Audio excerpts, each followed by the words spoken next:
We don't know what's going on. We think we could do our podcast live. We don't even do any edits, right, Kale, on our Yeah, podcast? We just speak. we're gonna show people how we do it. Right, we are going to show people how we do it. But as far as you're concerned, Hmm. you would say we're live now and we can start, right? I think we are live. All right, then. Hey, everyone. How's it going? Welcome to the Pinpal's award show for 2025. Kale, we weren't planning on doing an award show because obviously there are other award shows out there. But people reached out to us and said, Serge, this is a hobby of obsessive, crazy, passionate people. And despite that bar, you might be one of the craziest. And I take that as an honor, Kale, by the way. Anyway, they said, Oh what are you going to say, Kale? Sorry, you go. no, I'm with you. You I know, was they, I was just I was writing a message to Rachel to say like, hey, come in and comment to like test to make sure everything's going properly. okay, good. Just Good. doing some behind the scenes stuff, You Serge. should be doing those behind the things, behind the scenes Hmm. stuff. Hmm. So that's what we're going to do today, Kale. We're going to do our award show. And they said, what do you think of the year in pinball? And we're going to do that today, but not Are like you? all the others Yeah, have done before. you're talking about 2025, right? 2025, right. We will be giving all the usual awards for lighting, display, sound, playfield design, code. And yes, other podcasts are doing that too.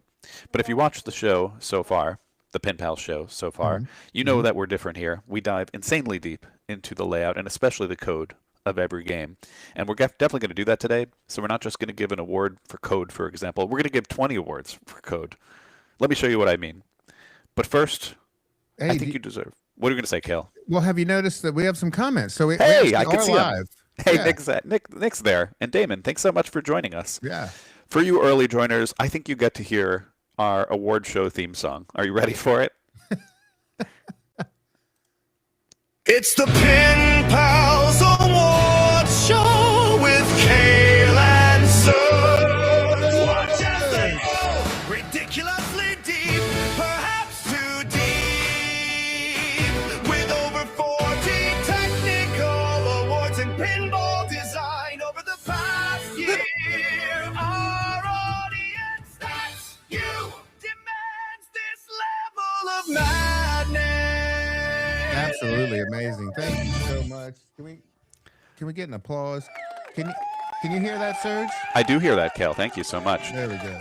Yes, that is the opening short version of our Pin Pals theme song. I did actually make a longer one. I thought maybe that would be too crazy. Maybe for the outro. For the outro? All right. I'll try to remember that Hmm. to do that in the end.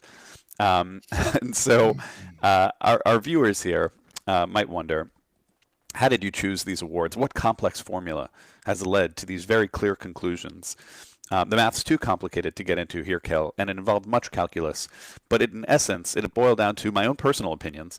And so with each award, I'll say what I thought. But very much, Kale, I want to leave room for your thoughts. Okay. You're a player, you're a pinball enthusiast, but you're really an operator especially. And so you bring Hmm. that unique perspective that I lack. And if there's a disagreement, Kale, I love it. I want to hear it. And with that said, Kale, are you ready to start? Let's go, man. I've been waiting all week for this. All right, so I'm It's gonna I'm gonna go through the awards first here. Like I said, there's gonna be lighting, display, sound, playfield Hmm. design, and code, but a lot deeper than that. And so I'll tell you what I mean. So when I say lighting, I mean 5 different awards for lighting, right? People just give the lighting award and they always give it to JJP because they have the biggest and brightest lights, but that's not how we think about it here. Hmm. We talk about lighting has 4 different functions as far as I'm concerned in pinball. The 4 functions are theme immersion. Can you use lighting to make you feel like you're in the game? You know, Rick and Morty has that when you get into dimensions, for example, it gives you weird lighting on the playfield. Attraction, that's the traditional thing people think of when they think of lighting. They think, oh, look, that looks cool. Let me go over to that game. That's what we mean by attraction. Moments, and I don't just mean moments. Later, we're giving awards for moments in code, but moments in lighting. You can actually use the lighting to make it, to amp you up, to make you feel like a big moment is happening. We'll talk about rules communication. You could use lighting for that, telling the player what's going on in the game and what do you have to do. That's sort of an underappreciated value of lighting, and often from earliest pinball, one of the most important things, to do about it. And then we'll give the overall lighting achievement. Kale, do you have any questions about our lighting awards, our I, 5 awards? no, it's crystal clear. Let's go. All right.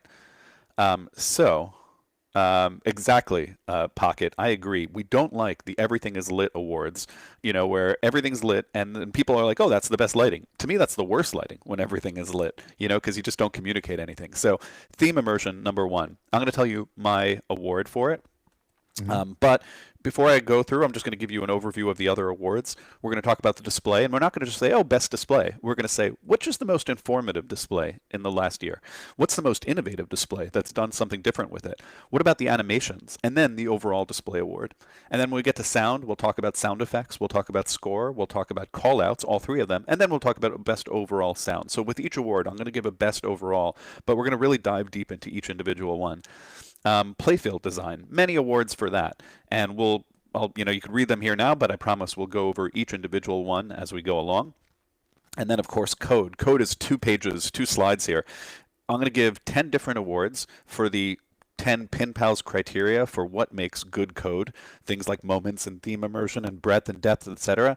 And then separate from that, I'm going to give additional awards for what has the best launch code, best individual mode, best overall modes, multi-balls, multipliers, missions, all of that. Of course, we'll do the best all-around champion in code over the past year. So those are all our many, many awards that we're going to be doing. It's about over 40 awards. So strap in, people. We're really going deep on this one, as you might expect from us. Uh-huh. And so let's talk about the games, though. What are the 2025 games? So here's the total nominees. We have from Stern Pinball, Dungeons and Dragons, and King Kong. We have from Barrels, Dune, and Spooky had Evil Dead, and JGP had Harry Potter, and don't forget Portal. From P3 Multimorphic, and Pinball Brothers had Predator. Oh, I almost forgot about Star Wars, Fall of the Empire. There are a bunch at the bottom here, but I'm going to cross those out, and I'm going to tell you why I'm crossing those out for these 2025s. So Winchester, I'm removing it because I'm considering it for 2026. It's shipping now, slowly. The code isn't there yet, and this isn't just a show about like what games were introduced in the past year. It's really diving deep into the code, the layout, things that are playable by a good percentage of the public. So that's why Winchester will not count. Similarly, Beetlejuice, I'll be counting that for 2026. Hasn't even shipped yet to my knowledge, and I know, Kale, you're going to get one of the first ones. Is that right? Yeah, it should be number 10 or close to that. I don't know how they're going to do the numbering. We might get a custom number. No, you can. Oh, I like that. Yeah, just do that. Are they going to add to the count? What do you think? It should be soon. All right. No, No. I think they stopped with the show games, right? Thanks so much for the shout out to the singing, Damon. And then we're not going to count Alice's Adventures in Wonderland. I removed it because it's too niche. Jaws 50th, I removed because I consider Jaws 2024 great game, but I'm not going to call the Jaws 50th something new in code. It came out in 2024. Walking Dead Remastered, I removed it because I consider that 2015. Unless it had new code, which it didn't, by the way. So we played, Kale, you and I, the Walking Dead Remastered, and if they had actually remastered the code, and I know they're planning on it, but there was just nothing new in the code when the game came out in 2025, so I'm not going to consider it for this year. What do you think, Kale? Is that fair? Oh, absolutely fair. Yep. What about the little what is it? Alice in Wonderland. The one from that's like $1,000 or whatever. Yeah, explain why you omitted that one. I omitted that because I consider that it has no code. You hit things, something happens, but I don't consider that code. We're not gonna. But you know what? For $1,000, I accept that it doesn't have code. Although I think it's a little more than 1,000 now, right? I can't. Last I heard, it's 1,000, but it comes as a kit and you have to build it yourself. I actually saw like a Lego set. Similar, yeah, or IKEA or whatever. A Rector, maybe. I actually saw it. I didn't stand in line to play it, but it was at Expo, so I saw it flipping. Nice. I'm sorry you didn't get a chance to play it, though. I'm curious. Me too. Yeah. Right. I mean, it's an intro. It's a gateway drug into pinball, and for that, I respect it. My opinion. Yeah. Not for the bat, though, right? No, it's like an intro into a pain in the ass. I mean, you have to build the thing. It might be fun. I don't know. Right. But there were a lot of issues. There were. Anyway, this show's not about that game. Let's move on. Okay, good. All right, well, I'll tell you what else I'm not counting. I'm not counting Medieval Madness Merlin Edition from CGC. Great game, but I consider that 1997, Kel. That's the award show for 1997. If we could go back in time, I would have given I think it the would have best won award some to Medieval stuff. Madness. Absolutely, would have won a lot of stuff. So no shade there. Cactus Canyon is perhaps the trickiest one because that's been out for 800 years, right? But it's also when did the new code come out? And then there was the kit, and when does the kit come out? Does it count as last year? I respect it. And Josh Sharp, fan of the show, by the way. Shout out to Josh Sharp, who did a lot of work on that with great, of course, Lyman Sheets. So no shade to Cactus Canyon. I also don't have enough experience with it, frankly, because it's the new code just-ish came out. So I respect it very much. I'd like to learn it in depth, but it's for me not for these awards. Caleb, do you think that's fair? Very fair. Right. It's sort of confusing when we should even call that and what year it is. So those are the nominees here, 8 games, and we'll go along the awards now that I laid out before, starting with lighting, and we're going to start with theme immersion. Hello, very bad. Good afternoon, and welcome in the chat. So lighting. 5 different awards for lighting. We're going to start with the theme immersion. We're not just starting with the boom attraction, everyone look at me kind of thing. Can you use lighting to immerse somebody in the IP and the intellectual property? And I'll tell you my vote, Kel, and as usual, you could tell me if you disagree with this. I'm going to give the first award to Dune, and let me tell you why. And with every award, I'm going to try to give my explanation here, and I'm going to do it with some videos, okay? Okay. All right, so the first video I'm going to show is shout out to Carl over at IE Pinball for streaming this. I'm going to show you 3 videos of Dune to show off what it can do with lighting for theme immersive reasons. One of the biggest things in Dune in the game is changing between day and night. So I wanted to show that off here. Where am I? Water. All right, here you're at night, Let's miss the shot. and when you get Enough. spinners, so you're at I night, get the right? wrong drop. And you can see the night up here on the display. Now suddenly it turns to day. And that lighting, it's not like that's a big moment. That happens a lot in the game. It's not like that's an attraction thing. Nobody's noticing flashing lights when that goes on. But it makes you feel like you're in the day versus night and over again. What do you think about that, Kale? Very cool. And they actually pulled it off just so people understand how difficult this is, because it is such a subtle change. JJP, with all of their resources, tried to pull off something like this in Avatar, and it missed the mark. So this is a serious accomplishment. Totally agree there. And not only that, in Avatar, it was supposed to be one of their big selling points, that we're going to we have UV lighting, we're going to make you feel, like you're going into the night. And there's some decent things about that game, but the lighting to me is inferior to Dune, I would say, where you do feel like you're in day versus night when you're in it. You really actually feel it, and the code supports that too and all of that. I'll show you some more Dune videos because I don't want to just say it for one thing, day versus night. I could have honestly given like 10 reasons for the theme immersion here, but I'll give you another one. There's a mini wizard mode called Fall of Sietch Tabar, I believe it's called. So I want to point that out. That's a sand mode, right? And so in this mode, in this mini wizard mode, Fall of Sietch. the sand covers the playfield, on, and you have to reveal the sand. You have to build a lot shake it with the away spinners. and reveal the shots. So I'll show you what I mean here. So it's dark, right? Look when he hits a spinner. It's dark, sand is covering the playfield, matching the display. But I can also drain on this. Pretty That's easy. very cool. Too greedy. That's a cool idea. Before you stop, don't stop there. I don't. Okay. So just And then the I sand don't want to recovers. stop Look in at the this. The cave, sand's and going to then I have to recover deal it with now. I got Wow. no Master Seeker. And so is it only the spinner not gonna shots go that for it right now. reveal? I want to Correct. And you can see them lit here. I'll take The that 3 lock. spinner shots, they're flashing I'm going to take rectangles. the. I want the mode. I Let's want watch to them again. advance the mode See if he reveals the sand. or the wizard mode. If I haven't hit the Hunter Seeker, I happen to hit it. That's kind of what I'm thinking. See what right I'm saying, Kale? now. Excuse me. That is very cool because just like in the real world, and we live in Arizona, we've lived through haboobs. Right. Big The sandstorms. wind brings the sand. You got to wipe it away, and the wind brings it right back. That's right. That's right. It's the windswept plains of Arrakis that we find ourselves here in Arizona. Yeah. I'm going to give one more just to show off what this could do and why I'm so sold on this as theme immersion lighting. There's another mode, Fade's Arena Fight, where it's all in white, and in the movie it's also in white, and so the game is bathed in the white light. So here he is. He's going to start this. I'm going to do this song. Fade Ralph's arena fight mode. I'm in the little tiny sort of a mini wizard mode too. Ooh, look at that. No, I do not. So the game feels lit in white. It makes for a moment. I refuse to pay theater prices. And suddenly it feels very different than the rest of the game you were playing based on that. Yeah. You have to remember I have 2 warnings. Don't nudge that much. Right. Also, Carl's really good at pinball. There's one series of combos. I like doing the ball right save normally, turns off left, but, when he does that move, and now the ball save is off. I don't know, it's just really cool. There's like a little shimmy on the lights too, a little just like when you hit something, just kind of very subtle. But all right, that's a shout out to Dune for theme immersion. Would you argue that point, Kale? But it's phenomenal.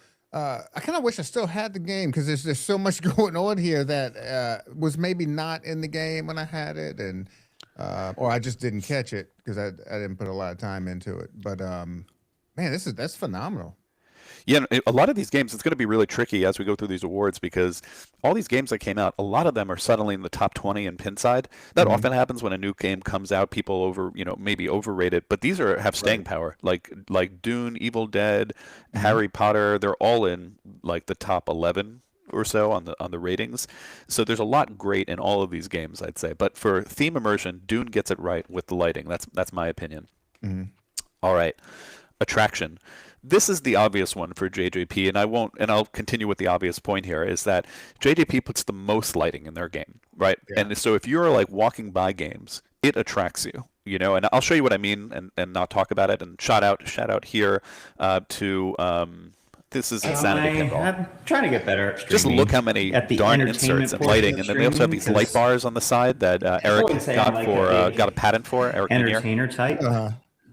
So I'm a tech guy, kind of nerdy, socially awkward. Maybe that defines pinball players. It sure does, Insanity Pinball. And I respect that. You could hear him, right, yeah. Kale? Oh, absolutely. Just helping me branch out. Anyway, Kale, would you argue with that point? Appreciate it, John. On the attraction part of Harry Potter lighting? Not at all. And I talked about this on the Electric Batcast when we purchased Godfather.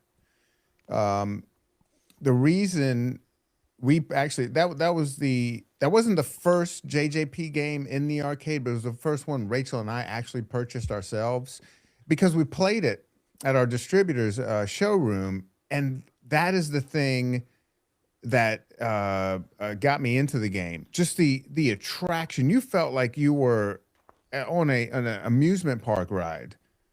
That's right. Now, I would argue Godfather shouldn't feel like that, but I agree with you that I would argue the theme shouldn't make you feel like that, but I would agree with you. You did feel like that.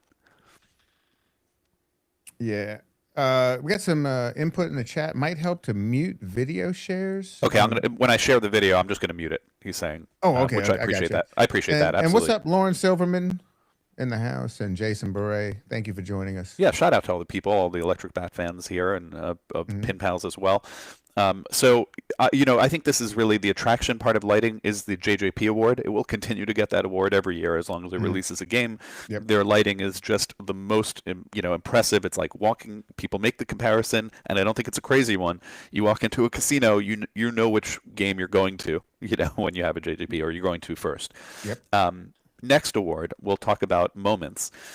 I don't mean moments in code. We're going to talk about that too later. But I mean moments made out of lighting, that the lighting makes you feel something based on it. And I'm going to give you a surprise one for this, Kale. I'm going to give a shout out to Predator, actually. Ooh. And that's going to shock a few people. I know you and I got to play it once, and I know it's also at Retro Ralph's house. Let me show you the video and then see what I mean. And I'll mute it because we don't need to hear the sounds from it. And I'll show 2 versions of it, of 2 reasons why I say it creates moments through lighting. And this is a shout out to Retro Ralph and Rudy for streaming this game here. So the first one I'll show. All right, so look at the pink Predator there, and now he's in this Predator mode, right? And you're facing the Predator who rises here, and you know how Predator's camouflaged, right? Mm-hmm. So it suddenly goes back to pink. Here, you're in this Predator mode. You're in this Predator mode, and now he's in this Predator mode, right? And you're facing the Predator who rises here, and you know how Predator's camouflaged, right? So it suddenly goes back to pink. Here, you're in the you're in this Predator mode. Let's wait for it, you know. Ralph's going to hit some drops or try to. All right, let's see what happens when he hits those drops. I swear he's going to. Do it for me, Ralph. Hit those drops. Do you see what I mean? How the lighting made you feel like you hit the predator there? Yeah, this game's impressive. Let's hit it one more time, I think. He'll hit it one more time for me, maybe. That's what I'm talking about. Yeah. That's impressive, actually. You know, I know people would want to hate on, you know, games like this, which they shouldn't, I don't think. If they do, there's a lot of thought put into lighting like that to make you feel like you're facing the predator. Yeah. I'll give you one more, and then we'll see if there is any debate on that point. Thank you for the kind words, 22 DMAC. Absolutely. All right, this one I'm not going to mute because I want to make you feel like it. This is one of the multi-balls in the game where you activate the minigun, and it probably will be quite loud, but let's hear it. I need to get this multi-ball because I'm all nervous now because I want to show people, and I'm Also, I want free. to call out I Ralph's should be able to get it comments right here. I got it. Okay, so now you guys get to see Jungle Blast. So the ball is going to go here Pay attention to this area of to the there. game. All right, green lit for the I forest. suggest you get Look at the blasted. lighting. I love this part. This is so fun when you have the game cranked up. Watch this. And the gun sounds are amazing. Although I have no ammo at all right now, so that kind of sucks. Damn it.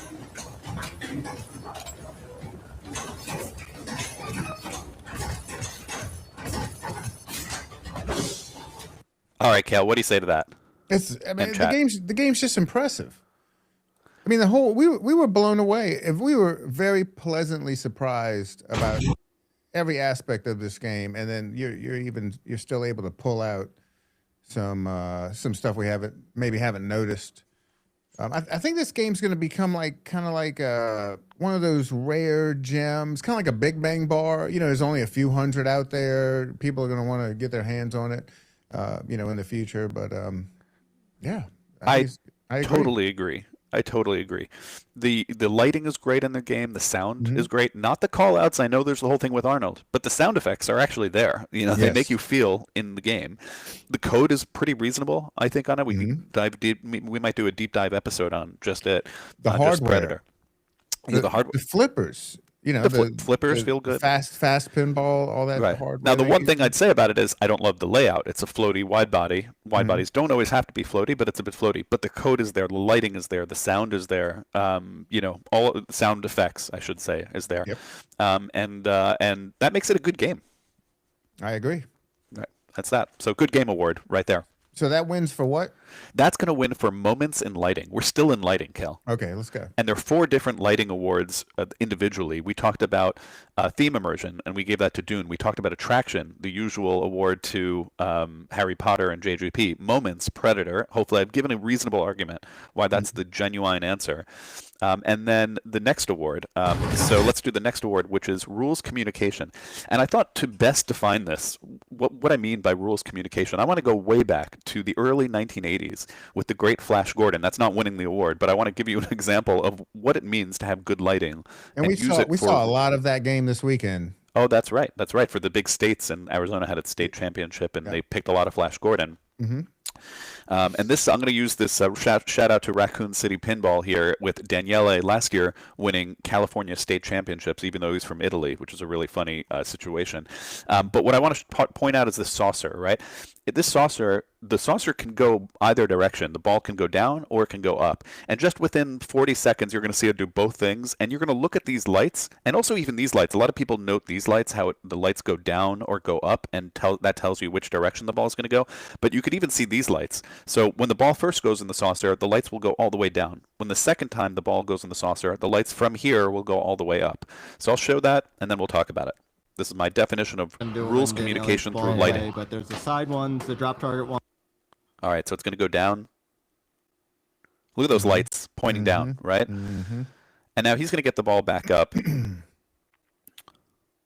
He's also really good at pinball, by the way. Yeah. All right, let's see. Look at those lights go up now. Oh, yeah. So that's how you could use lighting to matter, to actually explain things to the player, what they should expect. It's subtle, Okay. And yes, I believe that just as I believe like Jurassic Park has perfect code, I believe that Flash Gordon is the best classic of all time. That's my personal belief. Shout out to Flash Gordon. Mm-hmm. And so anyway, that's my explanation of rules communication. So having said that, let me give you my award, Kale, and see what you say about it. Okay. My award is for Star Wars Fall of the Empire, the new Star Wars game for rules communication through lighting. Pretty easy to explain with a few videos here. To shout out to Joel over at Flippin' Out for doing his great tutorials on these games. He does it glass off, so I could actually show you like all the different things that happens. And I think if I do, you'll see quickly what I mean by that. Ahead and show you how to do Luke multi-ball. So you're going to light locks Clear with the locks. droid target. So I have 3 locks lit over there, and then you lock them in the vertical upkick. So there's 1 ball locked. It's going to shoot down. Let's go 2 balls locked. They become solid. And let's go 3 balls locked. Now, normally, you would want to do this in a All right. mode, but Now I'm going to show one more. At least one more, just to give you a sense. Now you're in the maybe multi-ball. more valuable. That same multi-ball. You There get a bunch we of go. jackpots. And once you've hit enough of those, you can hit that, and that does the whole thing. And then now look at the light show. Clearly, it's saying, Very "Hey, cool. shoot me here, shoot me here." So I'm going to go ahead and shoot him there, and that's the big moment, the super jackpot. And Joel calls it out himself, is saying, look, it's saying shoot me here. you Yes. know? It's an undervalued or underappreciated part of pinball when it tells you what to do. And I love how he takes the glass off and shows you what's going on. He's Joel is the everyman streamer. He sure is. Great streamer. Uh-huh. Check it out. Absolutely. I'll even show one more. Just to really give you a sense why it seems like a random award to discuss, but it's just as important as any lighting, I'd say. Letters. So do you see how F, O, R, This is C modes. are all solid? I just have to hit E. at all Now, those lights. if you look at every character spot on the playfield, they're a different color, either green, orange, or yellow. Green means it's the easiest mode. All right, so I won't go through the whole thing, but green being easy and yellow being a little bit medium and orange or red being harder. Mhm. You're not going to understand that the first time you play, but over time it matters. It registers with you. That sort of thing. That all these modes are lit and they all have different difficulties, and that's how you learn them. What do you say to that, Kale? Do you think that's a reasonable award? Absolutely. Yep. Good Shout job, out, of Stern. course. Yeah, good job, Stern. Shout out to Ray Day. But on this one, I was talking to Ray Day just a few days ago over at Starfighters Pinball Festival, and he was saying that Andrew Wilkening did the lighting for this game. So I'm going to give the shout out to Andrew Wilkening over at Stern for good rules communication and lighting. Very valuable, especially Stern is so good at code, frankly, and just kind of structure of what code should be like and having to communicate things to the player. Fair from Jimmy Morgan here too is like, I agree with you. It is not clear how to use that ball save. They should do like an Instagram post exactly how to use the ball save on the premium and LE. I say that as somebody who lost out of A championship there from from A finals because I lost against Neil Graff on not understanding how to use that damn thing on the premium. That was my first time. But it's not about me, Kale. That's not what this is about. This is about great awards in pinball. Yeah. And I think in the lighting department, they do a great job explaining things to the player. So For sure. Hey, Serge, can you do me a quick favor? Turn the gain down on your microphone because I think when you're at certain points you might be speaking loud and it's clipping a little bit. All right. What about now? I think that's good. All right. Thanks for that, Kale. You are the best in the business at that. Yep. Okay, so those are our 4 awards, individual awards in lighting. I gave Dune for theme immersion, JJP Harry Potter for attraction, Moments Right. Predator, Rules Communication Star Wars. For me, best overall lighting, I'm going to give it to Dune. I think it did a lot with those theme immersion, the sand and the day and night and the and the white mode and all these other things they do with it. It also is there for those other things like rules communication and moments, for example. But for me, it had the impressive lighting. It also had some innovation with the kind of the way it does its sort of ambient lighting. They call it HAL system. Everyone has one. JJP has its light bars. Stern has its expression lighting, and Dune has these things called their HAL system. But I just find it overall the most impressive. Obviously subjective. What do you say, Kale? Yeah, I'm with you, man. Thanks so much, Pocket. I appreciate that feedback. So Dune there for lighting. All right, let's talk about display. And as usual, we're not going to just say what has the best display. We're going to talk about what has the most informative display first, what actually gives communication to the to the player if they want it. And a lot of people are not looking up at the screen. I get that. Sometimes you're just watching somebody else play, and that's when you look at the screen. But for certain players, like, you do want to trap up and see what the screen is telling you. And for that, there really is nothing better than JP to win part of Harry Potter. I'm going to explain that here. I'm going to try to. So here is the Harry Potter display. And just to get really crazy on you, Cal, I thought it'd be fun to explain everything on this display and what it does. What do you say, Cal? Yeah. Should we get that crazy? I was waiting for this. Oh, I bet you are. Cale, you and I, by the way, we might be going to Retro Ralph's to stream Harry Potter at some point, and go through the rules of it. But I thought I'd give like a little bit of an appetizer there to explain everything that's going on here. So modes play out in the center. The clips from movies will play out in the center. You'll see your score and how many balls you have left. But I'm going to block that with just the playfield here to show you a few things. So on the top left is the Ministry of Magic mode. So this top left is what mode you're in. This is how much time you have left in the mode. It puts a little hourglass there. Here it tells you what you have to do in the mode. You have to shoot red gold shots, and there's one remaining shot, and it would be worth 3 million points if you hit it, for example. So that's your modes. Now, it's a whole other question of when you look at the playfield, do you know what shot to hit? And I would say the answer is no, but that's not the argument here. The argument is not how confusing the game is, which a lot of JGP games can be confusing. The argument is just saying the display. Does the display do what it's supposed to? And I would say clearly it does. It gives you the information. It tells you everything you need. This, by the way, is Explore Hogwarts Multiball. So it's saying how many flags do you have? What flags are you missing? And you're missing, let's say, the red flags here and here. So you might have to hit red shots to lower those flags to start that multiball. Then here is Diagon Alley. That's like these stores in the game. And you have to shoot Diagon Alley. And every time you do, it spells a letter in the white letters that are missing here, like the A-G-O-N. And then you spell it, and then you shoot the center lane to add the Diagon letter. You have to get 4 shots for the 4 letters remaining. And then you shoot again, and that gives you a store. Again, pretty complicated. You still with me, Kayla? You don't have to be. Yeah. But at what point do I go, but I don't know? Correct. The very beginning. This is not an argument that the code is clear. Right. That's not my argument. The only argument I'm making, and in fact, I would join you on the argument that the code is not clear, and I have issues with it. But is it okay? And this goes with a lot of machines ever since they started using the LCD, right? Correct. Is the display actually clear? No. Yes, with you describing it and like just looking at the display, like if it was a video game, yeah, it's clear.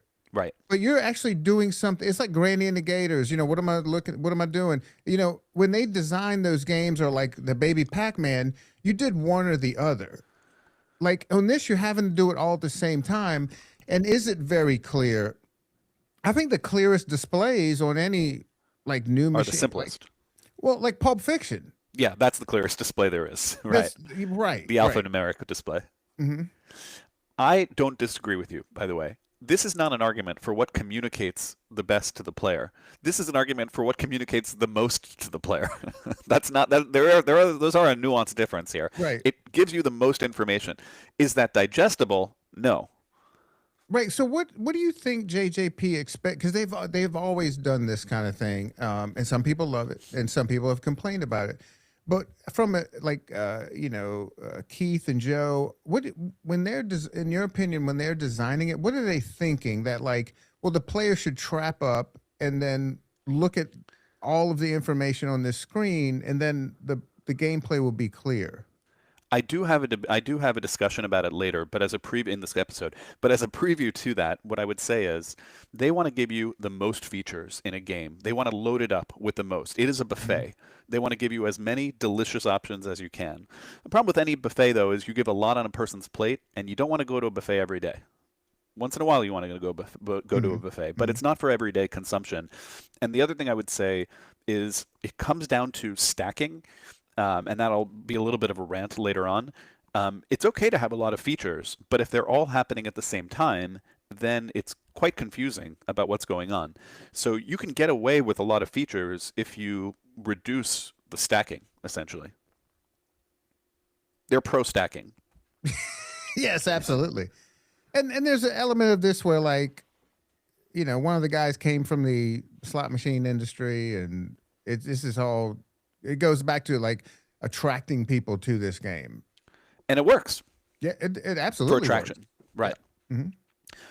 Should I let go of explaining the rest of it, Kale, or keep on going? What do you say? No, let's go. You want me to keep going? Okay, for the chat, and just for posterity, I'll explain the rest. So this has to do with Death Eater battles. It says here, shoot the drop target to light the battle, and it says you've defeated one, and you have to defeat another. The drop target is right here, and so it's saying you have to go into there to get your Death Eater going. And then next one is Quidditch. So you need to get 75 spins to qualify the next Quidditch match, and there's a spinner up here, and you have to rip that spinner for 75 spins, and that will start your next Quidditch match. Then let's go down to here. This is the single most confusing thing in the game. Actually, the single most confusing. That's right. Of all the many things in this game, I promise you, this is the most confusing one of them all. And I believe that I'm the only one on Earth who understands this besides the coders of the game. That's what I believe to you. This is the bonus system in the game. So the bonus system in the game, it actually tells you your bonus right here. So it's a little blurry on the screen, but it says 2.5 million. So that's what you have in bonus. It says your bonus X, 1X, 2X, 3X, and so forth. But this is a book, all right? This is what gets crazy, okay? The book, you could change the book with an action button at any time. And as you do, it changes the book.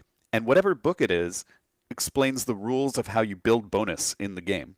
So for example, if the Allies book is showing, the only thing that will build bonus is to collect the Allies. If another book is showing Explore Hogwarts, the only thing that builds bonus is the Explore Hogwarts multi-ball that I mentioned earlier. There's mode books, there's potion books, there's all these books, and the books explain how you build bonus in the game. So the game has a variable bonus rules that are like 10 different sets of rules to build up bonus, roughly, based on these many books that you could have in the game. How's that for deep? All right, I got two things. All right, keep going. Let's do it. Could you imagine somebody waking up from a coma, like a pinball fan in 1980, and then talking about how, like, it almost seems like a joke, because in those slapstick comedies where there are they show like CNN, MSNBC, and then the Tricon gets too big, and and then it goes it's like an onion thing or whatever. And all of a sudden there's a stock ticker, and then all you can see is the person's like eyes. It's like this very much seems like a joke, and they would be like, the pinball machines are so complicated now. You have to watch a video on YouTube with a guy breaking down what this all means. One thing I love about this, yes, the flags mean something here. Yep, they're all different colors. That's like the skeuomorphification of this, because I love in video games where when your character takes damage, there's no bar showing that. It might be like, oh, now your character's limping. Correct. They're look a little rougher. Right. And so I love that aspect of this. Yeah, you like non-text based communication, basically that can communicate things through through signals rather than through, like, you have to read, in the middle of pinball. And I agree with that too. Maybe most informative is the wrong name for it. Maybe it should be most information. Informative implies that there's understanding on the user side. So I might change this to most information. You can't debate that point. That's an objective point, Kale, right? This has the most information. They win every year. They win every year, okay. And I will close it out. I will close it out with this final bottom right here. This is for the Golden Trio multi-ball. You have to light your Harry and your Hermione and your Ron, and you do that by spelling Harry on the bottom lanes, spelling Hermione, which is like right over here where her picture is, and spelling Ron, which is right over here. As you do spell it successfully, their wand lights up like that, and so you could actually see when you're completing them. So I've already lit my Harry and my Ron locks, but I haven't lit my Hermione lock. I need to spell one more time the letter E, so I'm going to have to hit those stand-ups to light the lock on the right ramp to go to the right orbit. I mean, the wands right here in the upper right. So that's your Golden Trio multi-ball, and I think that successfully explains everything on this very information-heavy display. Deal? Yeah, and I'll tell you one argument for all this Yeah. I'll go in there. I can go both ways. Yeah, Steelman it for me. Like with the JBS show that we did a real long. We did a 3-hour long podcast with George Gomez, and we got a few complaints that it was too long. And you know, my thing is like, why do you not want more information? You can always pause. You can always pause it. And I think that, you know, with this is, why do you not want all this information? You know, I think that's what the developers are thinking when they put all this in there, because most of these games end up in the home where you have a lot of time with them. And I'm speaking, you know, JJP specifically. Most of all pinball machines show up in the home. So why? That's 70% at least, right? Yeah, with Stern, yeah, they've said that publicly. But like, why not put all this information in there? You know, you have it at home. You can take a break if it's too much for you. You know, I am won over quite often by that Steelman argument you just made there. That that in a display, I don't mind information. I think there's an elegant way to do it, and that's more subjective. You know, if this is that, but I like a good amount of information, and that's JJP style. They're just going to give you a lot. Right. More than anything, I do agree with you on this point about reading versus showing, and I like showing, you know, and the more that they can do, the better. All right. That's a good point from Down G over there. Like, the value sometimes of a game with this much is that you could discover something 2 years later, you know, in it. That the game has replayability because there's always something new to see. For example, this crazy book rule that I talked about, you know, over there. And that's valuable. By the way, to get the bonus X, if you're curious, it's one singular shot, probably the hardest shot in the game. This one right here from the side flipper, if you do that, that makes your bonus X go up, if you're curious. And you own what is a great game, in my opinion, Harry Potter. Okay. Great point. That was it for... Method down. That's right. Yeah, and Harry Potter wins the award for you getting your money's worth out of all that. I wanted to give an honorable mention to Portal over at P3, which puts its display on the game playfield itself, and therefore can give you a lot of information. And I argued back and forth whether I should actually give it to Portal on this. And I'll show you, just to show you here, this is 2 different game states. In this one... I've never seen this. Have you played this game? I went to Ace Gogi, like in LA, I don't know, a few months back. Yeah. And maybe, I don't know, it might have been a year back. And they had a portal, and I went there because they had a portal. I was in LA, but I went there because they had a portal, and I went all the way to try it. Or they had the P3, and I went there, and they and it was down, and it broke my heart, Kale. I would love to try a P3. I've never tried it. I know you have, right? What do you want to tell me about it? Well, I've played. I haven't played this particular module, but I've played tons of other P3 games, and they're cool. They don't feel like traditional pinball machines, so I think you kind of need to have that in your mind when you approach it. Just approach it as like a game, and you know, an interesting game that's going to be doing interesting things. But they just because of the way they are set up, where the playfield is literally a giant LCD display. The mechanisms are different, like the flipper feel, you know. Interesting. Yeah, flipper feel. Did you try it recently? Because I know there was they kind of updated their flipper feel. Yes. And okay, fair enough. Yeah, but no matter what, just because of the way, I mean, you can see the flipper mechs above the play field. I mean, it's just, you're not going to get the exact same feel as like a Stern or a CGC or something. I'm not saying that's bad. It's just like when you approach it, realize it's something different. Right. Well, I'll give you why I was going to debate between this as the most informative display. So it shows you information on the display as you're staring at it on the playfield. And for example, let's say you beat a mode. Here's your mode that you beat. And so it tells you what you got, what you scored in the mode, whether you discovered a radio, there are these hidden radio shots, how fast you did the mode, the run time. So if you're like a speed runner, you know, you could try to beat your record of 1:33 of getting through the mode, for example. If you look in this display, it shows you something that I've often argued for, which is like counters on the playfield as inserts. You know, I know like Spooky does that without the display part. They just have inserts that do it for Rick and Morty, for example, or TNA.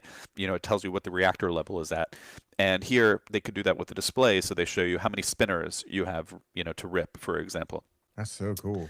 And I so know you love those displays. I do love those displays. Kel, what do you say? What would you give to most informative display? Having said all that, it could be these two or others. Harry Potter. Harry Potter. Fair enough. Okay. Yeah. Yeah. All right. Let me give you another award now in display. Innovation in display.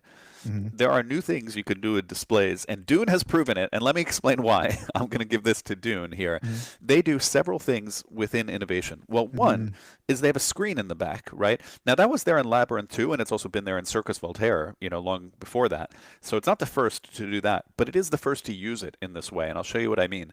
When you do things on the game, it affects what happens on that lower display. This isn't even the main display where it shows your scores. This is just meant for theme immersion as a display. And I'll show you what I mean. So you have this guy in the back here, and when you blow him up, when you make that shot, when the worm is down and you make the shot and it jumps the ramp and it hits into this guy, he will shake and then fire will come out of there. Another thing that happens is there's a ornithopter. It's like these things that fly around, and wherever Looks like it a is, dragonfly. it looks like a dragonfly, and it corresponds to a lit shot on the playfield. And it moves when the shot moves on the playfield. It moves on this display. I'll show you what I mean here. So, for example, here you have your ornithopter on the lower display. This is the lower display. This is the upper one. And there's the shot. The yellow shot represents the ornithopter. When you hit it, actually this is later when it explodes, basically. And so you could actually destroy things. The fire comes out. Let me show. Let's say the trailer showing you what I mean here.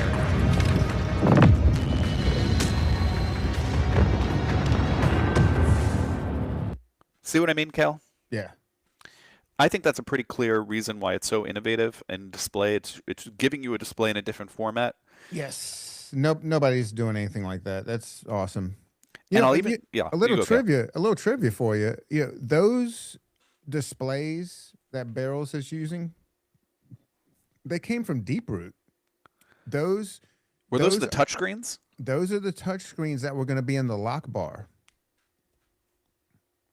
Interesting. Yeah. Well, I mean, I'm sure that might have an influence there. If they had a lot of the inventory, it helps them. But I know they've said they'll only do this when the game calls for it. I think they should do it in every game. I think it should be a signature for them. I think it's perhaps underappreciated thing they do that gives you theme immersion in the game. Like that display has no information on it. It's just there to make you feel. Now I'm gonna tell you what. If you would have included Winchester in this lineup, you have an argument, because it is used incredibly well in Winchester. Oh, with the Pepper's Ghost effect, and for me, next year, spoiler alert, like that will win best display. It would be hard to imagine anything beating that display in Winchester, how they're using it, which is great. I just want to answer Pocket talking about wanted to play Portal. I wonder if anyone in AZ has one. I don't know if anybody in AZ has one. And just quickly, that system is very hard to operate. One of the main reasons is they have like tons of balls in them, like 20 or 30 or something like that. And they often, as you can imagine, it's not a traditional pinball trough, and they can often get stuck in this, the Portal trough or the P3 trough. So they're super hard to operate. Great for the home though. Yeah, P3, get it to somebody's place here in Arizona so we can play it, us Pinpals, maybe stream it and talk about it some more. It's a cool platform. Yeah. More on innovative display, though. So Dune obviously has that extra display. You could show explosions. You could show the ornithopters moving. But I'm going to give you another subtle one that I noticed that they did. Man, blew me away on innovation, at least. It's always remarkable to see. Like, normally, you know how you're looking at a screen. You hold the flipper up, and then it changes the screen to a whole bunch of information. That's on every game. JJPs and Sterns and Spookies and all of that. That's how it works, right? Standard pinball stuff when you hold up the flipper. What they did, I can't believe nobody thought of this. What they did is, if you hold up the flipper, it will show you the information, but it overlays it on the original screen. So I'll show you what I mean. When you hold up your flipper, that's what it looks like. It doesn't change the screen to a new one. There's no sharp screen transition. It's more smooth than that. So it just overlays the information. What ball are you on? How many tilt warnings you have remaining? What's your current bonus, for example? What you're in you're in the night right now. You're almost there at the day because the thing is over here. So when you hit a spinner, 24 more spins will get you to the day, kind of thing. It explains what these things do. So this is what the standard game looks like while you're playing it. But if you trap up the ball, it looks like this. To me, that's an innovative idea in display. it makes it first of all, it makes you feel more immersed because it's not changing like the color on the background as you're trapping up. You're still in Dune while you're doing it. That's my claim. What do you say to that, Kale? I think that's a clear winner. Yes, innovation in display. So that's it for that one. Let's talk about animations. And here, for me on animations, I'm going to go back to Portal, and I'll tell you why. We're going to show some animations on it. Here, the animations are in the game itself, of course, and I'll show two examples of what impresses me for Portal here.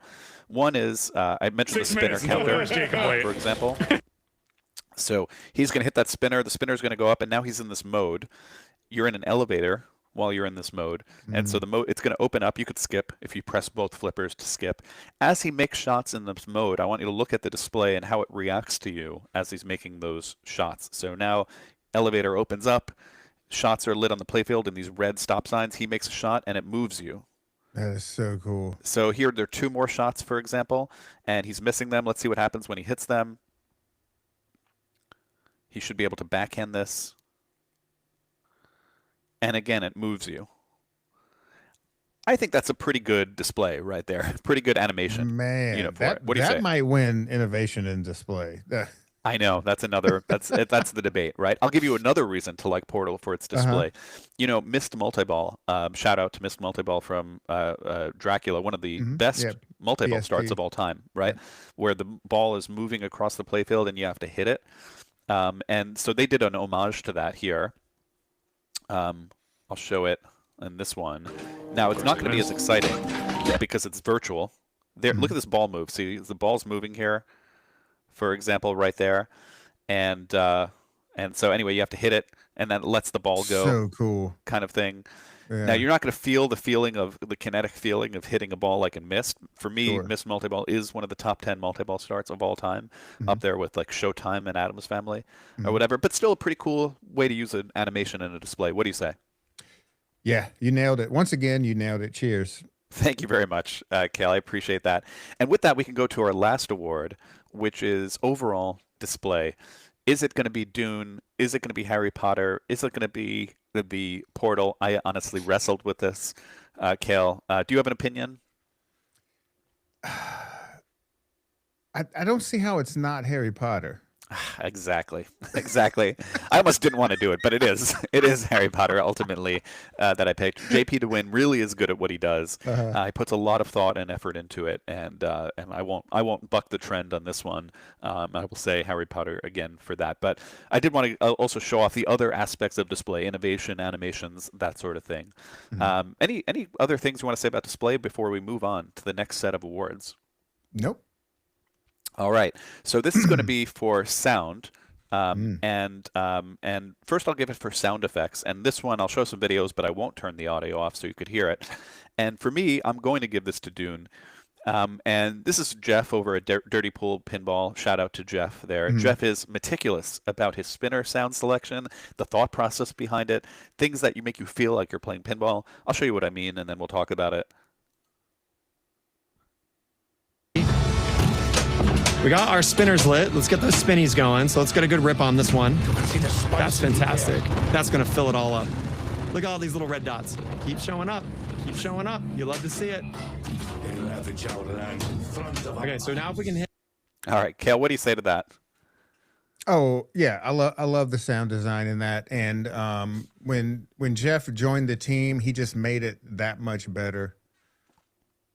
Yeah, he's really, really good at what he does, you know, I would say. And people will be talking about him in the same, assuming he does more games, you know, in the same breath as like Chris Granner and David Teal and all those people, right, that have done great sound effects too. And then next we move on to score. Let's go to this one here.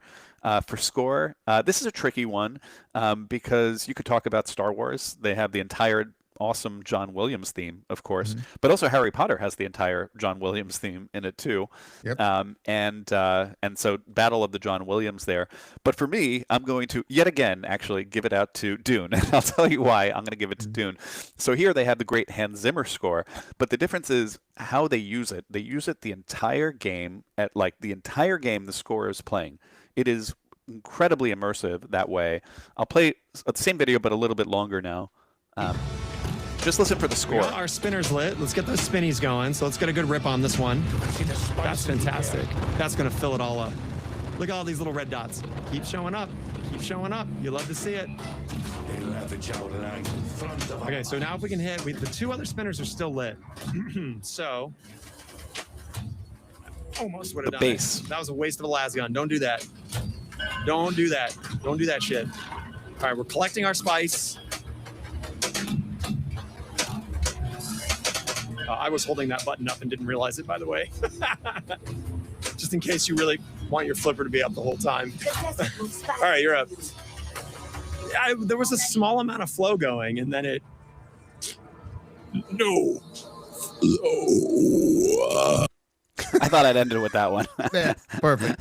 I thought that was a perfect place to end it. Uh-huh. But the score is playing the whole time. First of all, the sound system is. I'm not an expert sound person and wouldn't claim to be. Yeah. I'm more of a code guy, but the sound is like the sound system is strong. You feel the bass in the game, and they play a lot of bass and a lot of Hans Zimmer bongs, like that. That's my own Certainly. opinion. What do you say, Kale? Obviously, subjective point. Yeah, I agree with that. The important thing about the sound system in this one, unlike Labyrinth, this was in this game it has a dedicated amp, and it's a pretty big damn amp. So that's why you're getting a little more punch out of Dune. You know what? I'm glad you explained that well. I didn't know that actually. And it might have the most bass I've seen or heard in any game factory default before. You don't have to put something extra into this game like pin sound or whatever. Yes. It's ready to go. Shout out also to Predator, which has the great Alan Silvestri score in it too. And so a lot of like Predator makes you feel because of the theme song. Exactly. It's a great theme song, that way. So it's from 2 John Williams scores in Pinball last year, an Alan Silvestri score. There's Hans Zimmer here. It's a year for game scores, for movie scores that way. All right. Next award, call outs. Tricky actually, and you might disagree with this one. I'm going to give it to Evil Dead. Of course, it has the Bruce Campbell call outs. When I first heard this game in the trailer, I was like, I heard the Bruce Campbell callouts and I was like, they're cool and I'm glad they got him, but they actually sounded like flat in the trailer. But weirdly, when you play the game, it makes you like they feel right in the game. I can't explain that. I'm gonna play the trailer, show you what I mean. How like, let's see if you feel like they're in the trailer it sounds flat, but somehow in the game it doesn't. Let's go.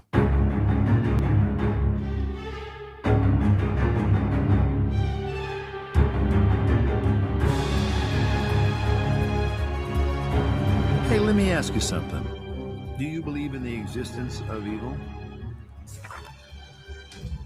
Shoot some ramps so we can get on with it. The only guarantees in life are death and taxes. And I don't pay taxes, so it's just death.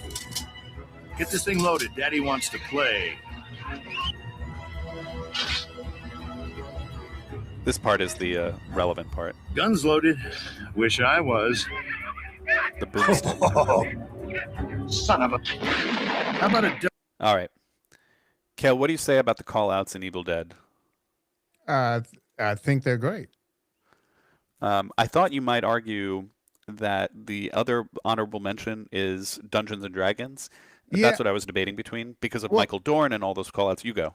I was leaving that to the end because I didn't know if D&D was going to win anything. But yeah, it's hard.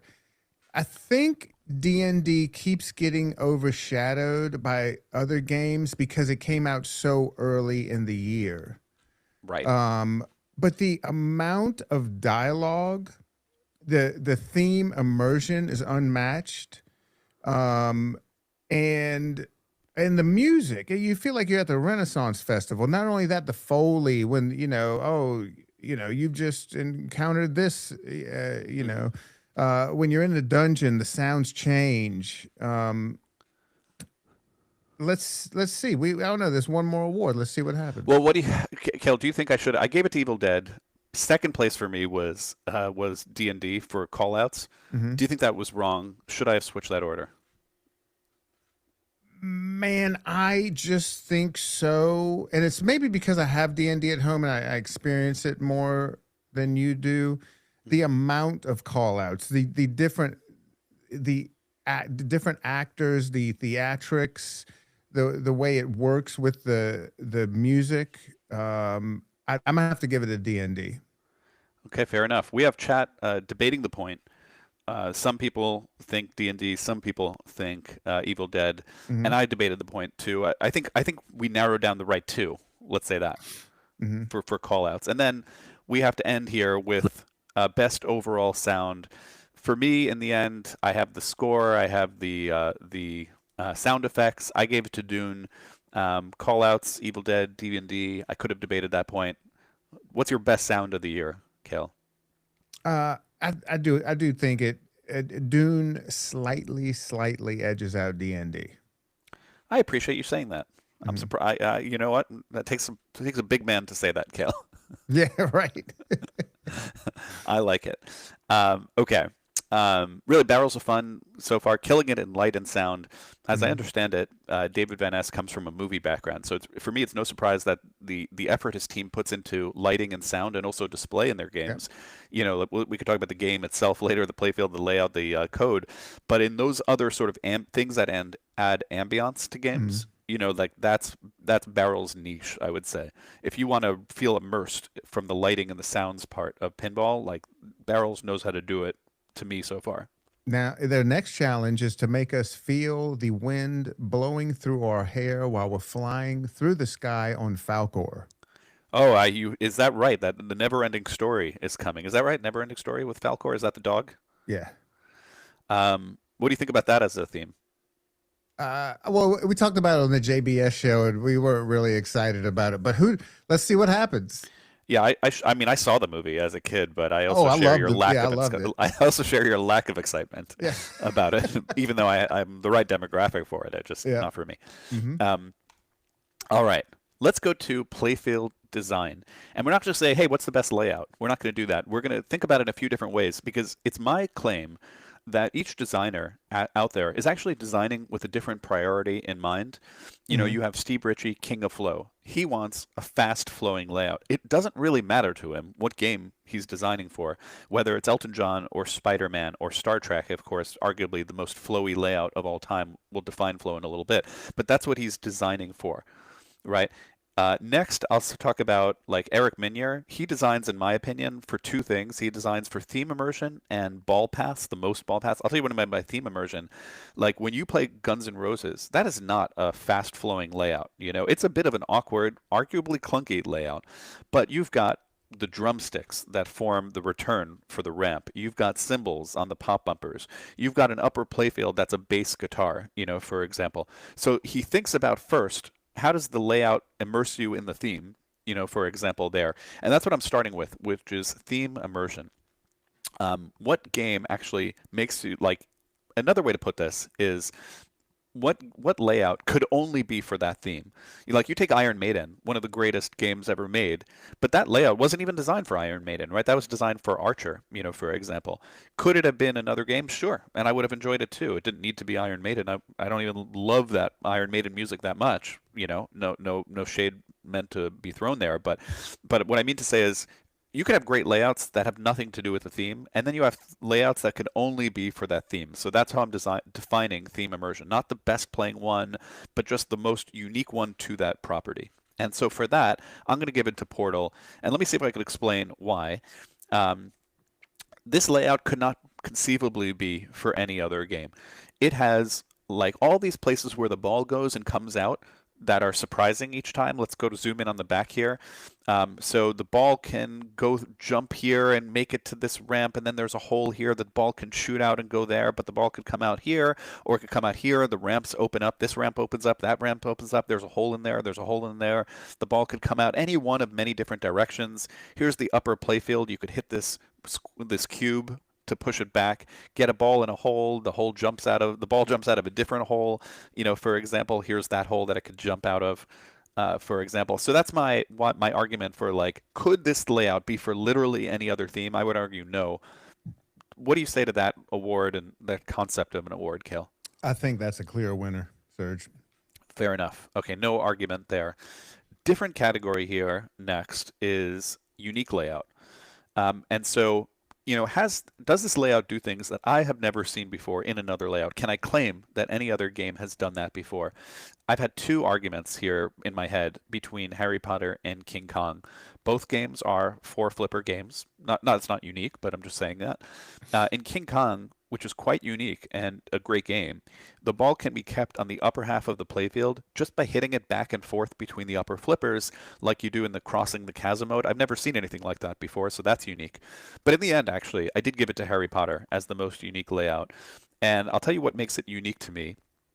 So let's look at the layout here. It's a game with multiple ramps. So there's a ramp, and there's a ramp, and there's a ramp. For example, there's a ramps on the upper playfield.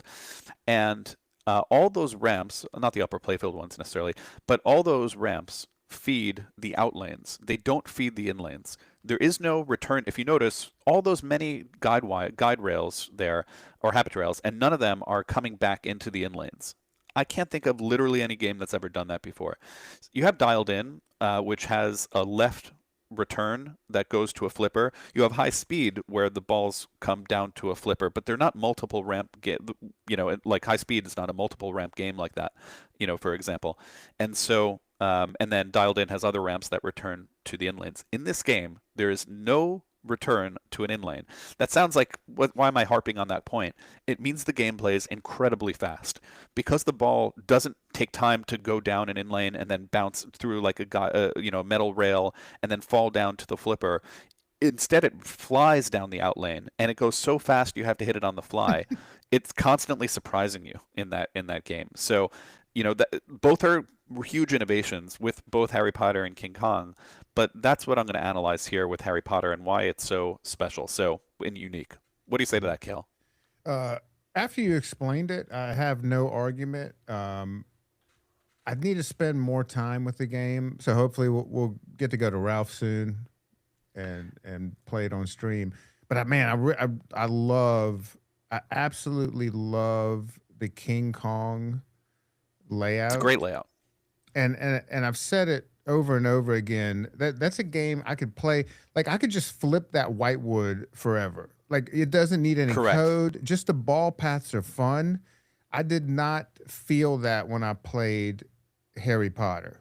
I felt confused. Yeah, and I might come up one day with an award for most interesting ball paths. That's different than most ball paths. What I mean is, I was saying earlier that every designer designs for a purpose. Steve Ritchie is designing for flow. Eric Minier is designing for theme immersion, and often most ball paths. Elwin, of course, is known to be having said that he designs for kinetic satisfaction. But Jack Danger actually would say that he designs for the most interesting ball paths. That's how he starts. He doesn't start with mechs. He starts with the layout and just says what feels interesting. And obviously you look at X-Men and you look at Foo Fighters where there's these crossover shots. It's not like the game has a lot of ball paths. It just has very interesting ones. It's not like taking the ball, diverting it somewhere else and surprising you. It's surprising you in that one shot how the ball flows. And so I'll call maybe the Jack Danger Award is the most interesting ball pass. I didn't add it to this, but probably this year, because X-Men was last year, King Kong would get that for most interesting ball pass. Kale, is that fair? Yeah, totally. So let's just play this little game. If X-Men was in this lineup, how would it have changed your opinion?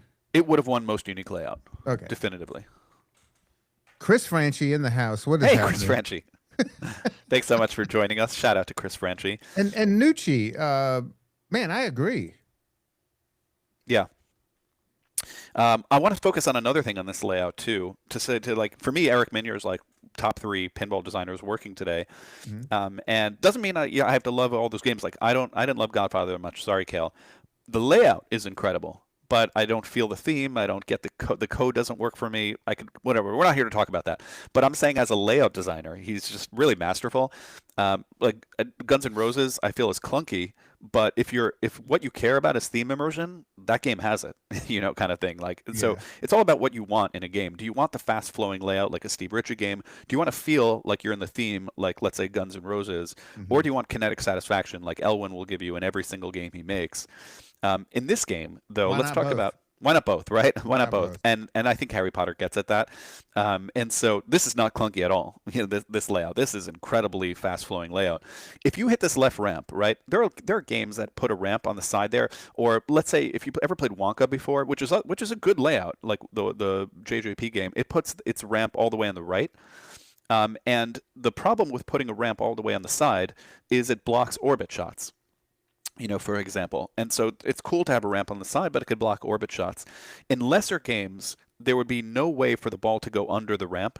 But if you notice, there is a lane here, on the other side of the ramp, because you can shoot underneath that ramp like that. And that is also not that common. A lot of games don't have that, where they figure out how to put a ramp on the side, where the designer figures out how to do that, but still allow flow around it. So shout out to Harry Potter is what I'm trying to say. That's why I'm giving the award for most unique layout. Different award though. Here's King Kong, by the way, just to compare the two. Really, really cool game. And I'm going to give it the next award, which is Most Kinetic Satisfaction, aka the Elwin Design Award. Will go most years to Elwin if he's designing games. We have to define, he mentions the term kinetic satisfaction himself, but it's worth defining a little bit. Sometimes, actually, flow is an enemy of kinetic satisfaction. If you think about King Kong, you don't make every shot necessarily. And in fact, there are times where you can flow in that game, to be clear, but you often play that game a bit more stop and go. For example, if you hit the ball and it's coming down the river on the left side, what are you going to do, Kale, as the ball is coming down the river? Well, do you have a strategy? Yeah, I'm going to hold up the left flipper for a ski pass. Exactly right. You're not hitting it on the fly.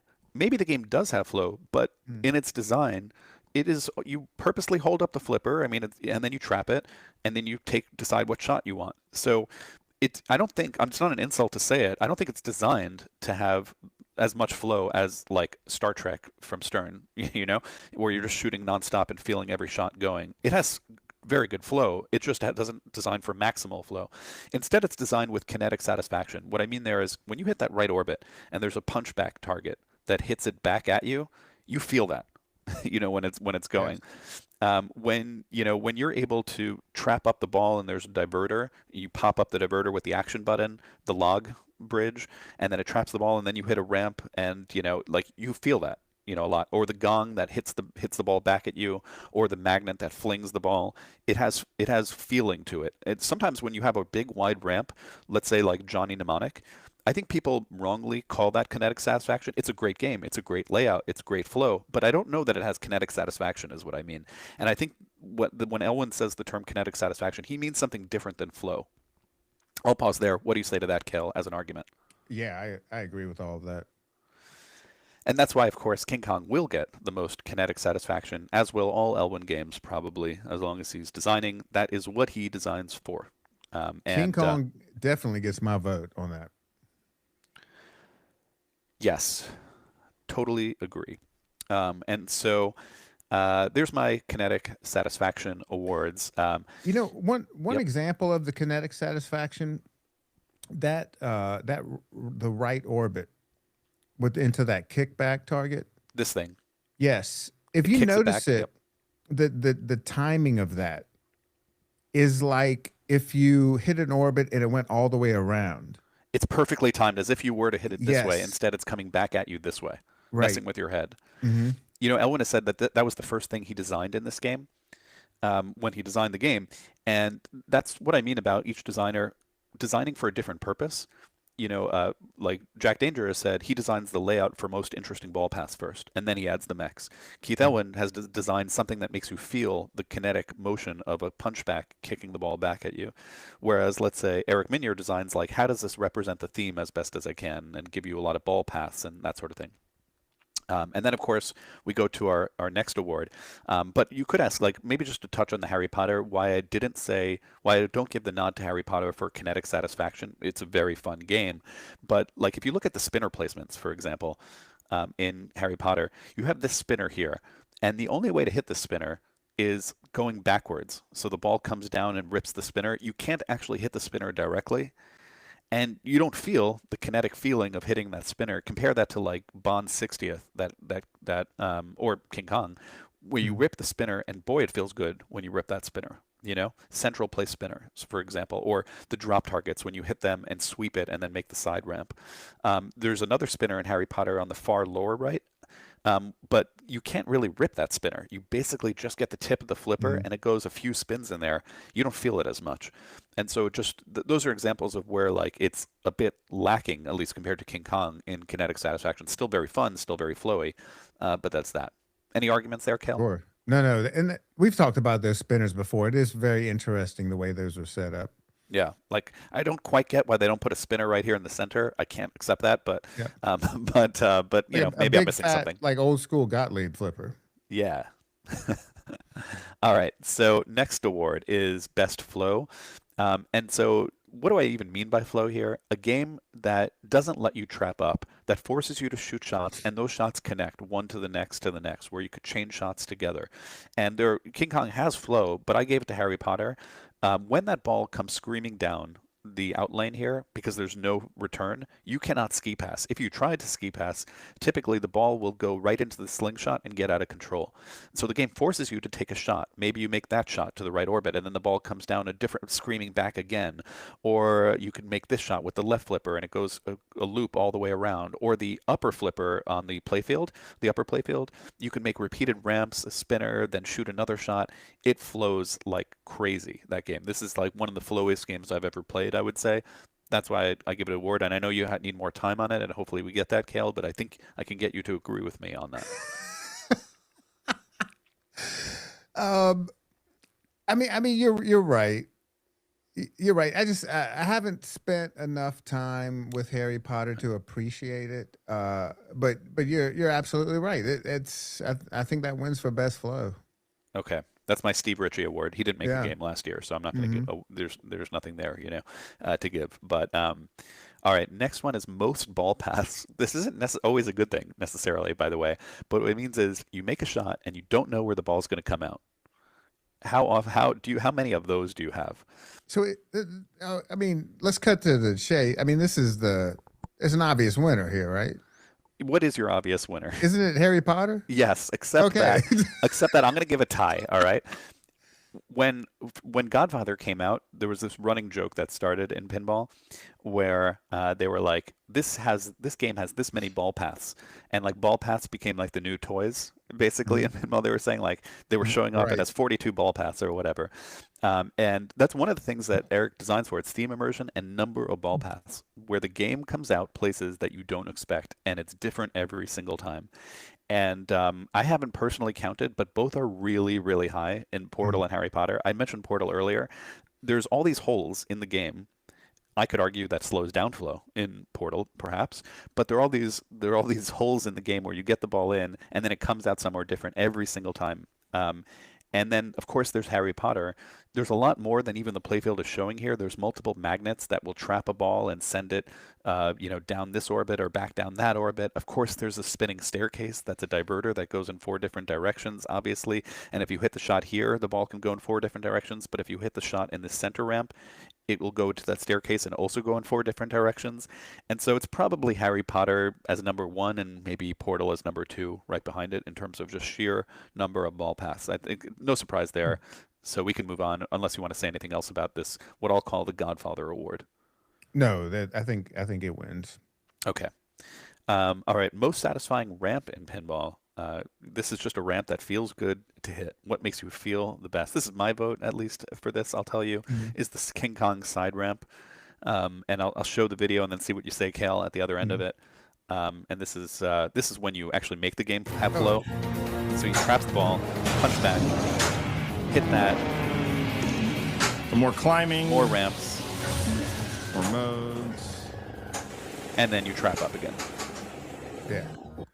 Boy, that's a fun sequence, and obviously that side ramp is so fun to hit. What do you say, Kel? No, that's a clear winner, and I first noticed that when I was playing the games at Stern when they did the release, because at first when I looked at the game, I was like, man, I bet that ramp is going to be really hard to hit. It's not, and that's what makes it so cool. And then when you hit it, there's so much hang time. Yeah. When the ball is actually, you're like, wow, how freaking cool is that? This is a clear winner.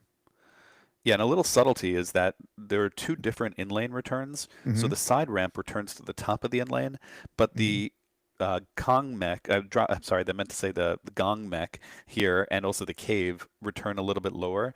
And so that means that the ball, when it returns a little lower, is slower, and you could often just hold up your flipper and try to trap it as it comes there. Whereas when it comes from the side ramp, you have to hit again right away, right into usually the center ramp. So that sequence gets a lot of flow within it, and so it feels good at the end of your, the ramp shot too. And of course, you have to tie it to some points, and they do. So it just feels great. Yeah, and one interesting thing about that ramp, the ramp as you see it, as we all played it, that didn't fit in the bomb. Oh, interesting. It was originally a much shorter path, and Keith set this up because he felt like it needed to have more hang time on the ramp to get the timing right, and so he set it up this way, and then showed Gomez, and George was like, you know what, you're right, and he cleared it, because it was a little more expensive, it's more metal. Yeah, more metal, but damn it, it's fun. It's a good ramp. Yep. Maybe I'll give a hot take here, is that I would say the least satisfying ramp, perhaps of the year, is the center ramp. So this is. Oh, you don't like? I like that one. Oh, you like the center ramp? Yeah. Wedgehead podcast, shout out to them, has a whole episode on why they hate central ramps, which is hilarious, and I recommend listening to it. And so when a ramp is perfectly center, their claim is it's just not fun. That's their claim. When it's perfectly center, when it's off to the side, it's okay. But what they would say is, like, if you played like Mousing Around or something, like a game that just has like or like Police Force, or a game that has a center, perfectly dead center ramp, like, it's just not as satisfying. A lot of games have this in the back here, like Kiss has one, Aerosmith, for example, and now King Kong has a center ramp. I know they don't want me to compare King Kong to Aerosmith, layout or whatever. But center ramps, just like you hit it, maybe it goes halfway, it comes all the way back down, straight down the bottom. That's my opinion. Yeah. I could do without perfectly center ramps. Kale, argue it for me. Well, on this particular layout, I'm not saying it always works, but on this particular layout, a layout that's so interesting like that, Keith's like, I'm also going to just put that like perfectly center ramp right in the middle of it. I mean, like, what else do you want there? I think it works. And slightly off center ramp. That's what I want.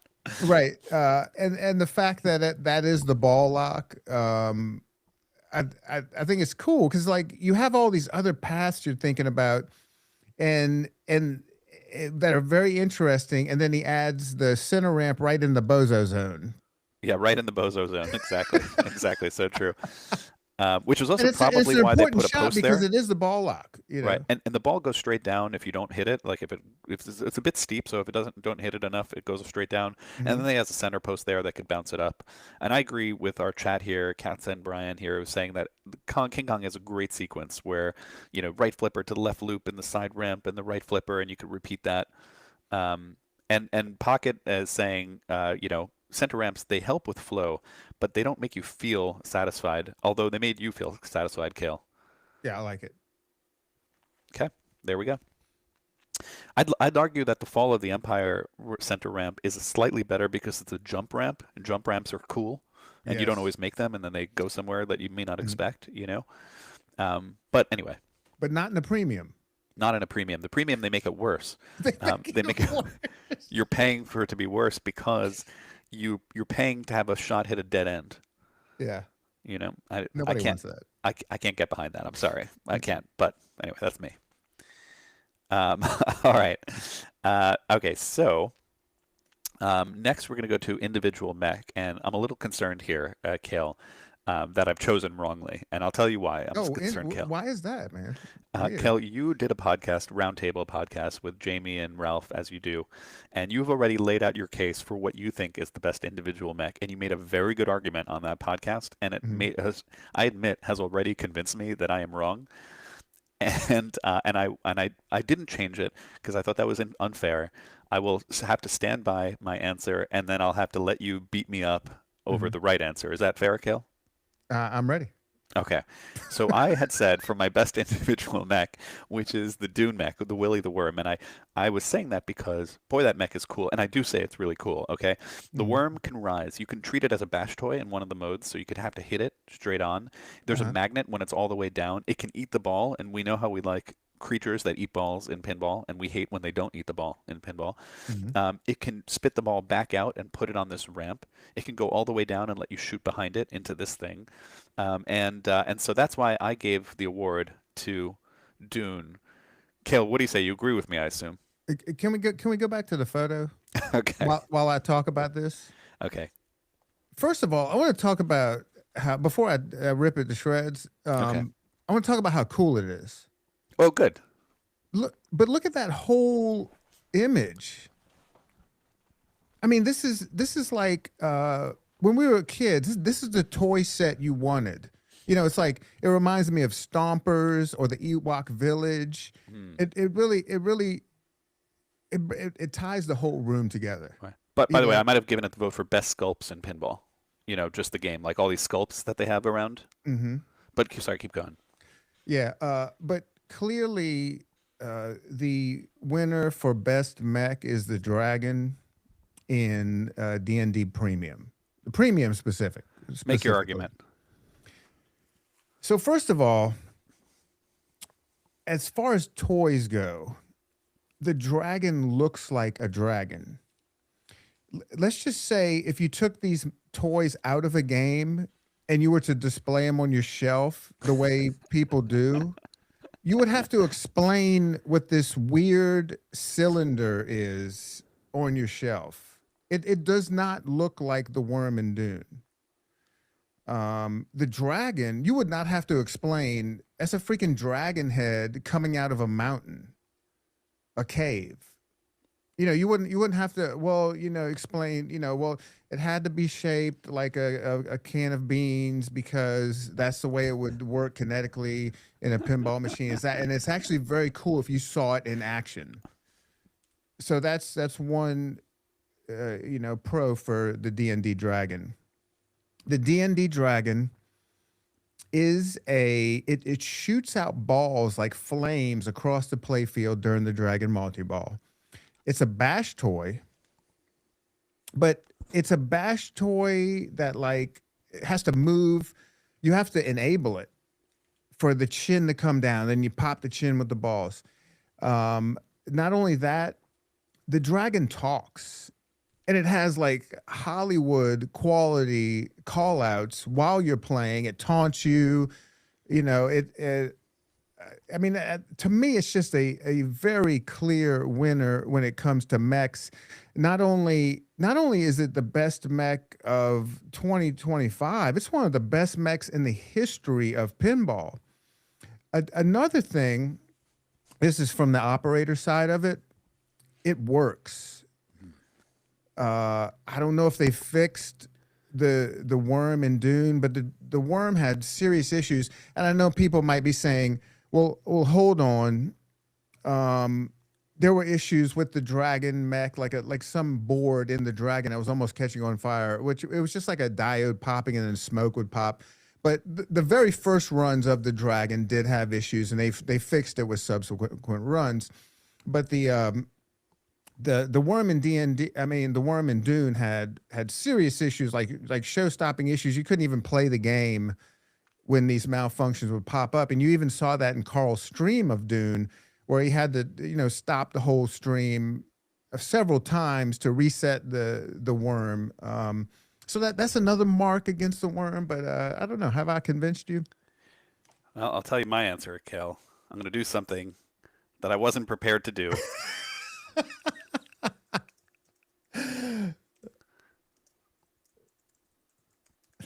Obviously, yes. The new winner. Thank you. Thank you so much. The new winner. You have defeated me with your jujitsu argument.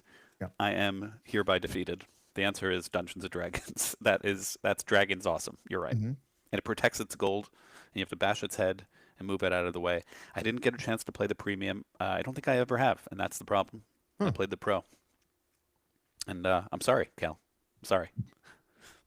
Apology accepted. We got a lot of people in chat pointing out the sexual nature of the Dune sculpts here. And I'll just leave that to the chat to discuss. Yeah. Absolutely. Now, a different award. You ready for a different award, Kale, or anything else you want to say about that? No, Having go defeated me? with it. Okay. Different award for best overall mech. So an individual mech is saying, wow, that dragon is amazing, or wow, that worm is second most amazing. But the overall mechs, that's saying all the stuff you throw in the game. Oh, gives this it is that easy. Interactive. What's your feeling on that? Do you know the answer? It was clearly D&D. Oh my gosh. Are you kidding with that? Even look, the drag, and here I'm going to argue with you. All right, Okay, I'm sorry, okay. Kale. Let's get to Okay. the argument. All right, But should I you- tell you what the answer is first, or do you want to? Yeah, then we'll go. Okay. Yeah. All right, so here's the actual answer, and this one I'll stand by. Evil Dead, and let's go into it, okay? For Max. All right, you have for mechs, no question. Okay, let's Mhm. get into. I'm not even sure I'm going to show all of them here. All right, you have a cabin physical ball lock with a swinging cabin that moves out. The balls come down, and then you have a tape recorder that comes on like seemingly only in that one moment where the tape recorder comes on. And it's making you feel that. Next to it, you have the double barrel shotgun that shoots balls out. At two at a time to start that multi ball. You have a moving hand that moves back and forth that you could bash toy just like that on the side like that. Here I talked about the tape recorder that's moving. You have a playfield standing targets that raise up that you could hit to lower them to then turn into go into the lower playfield. You have these pop-ups that people make a big deal about in Medieval Madness, for example. Yeah. And yet here you have them in, just another. Here's another two things for you. Here's another two deadites that you could hit in the face, for example.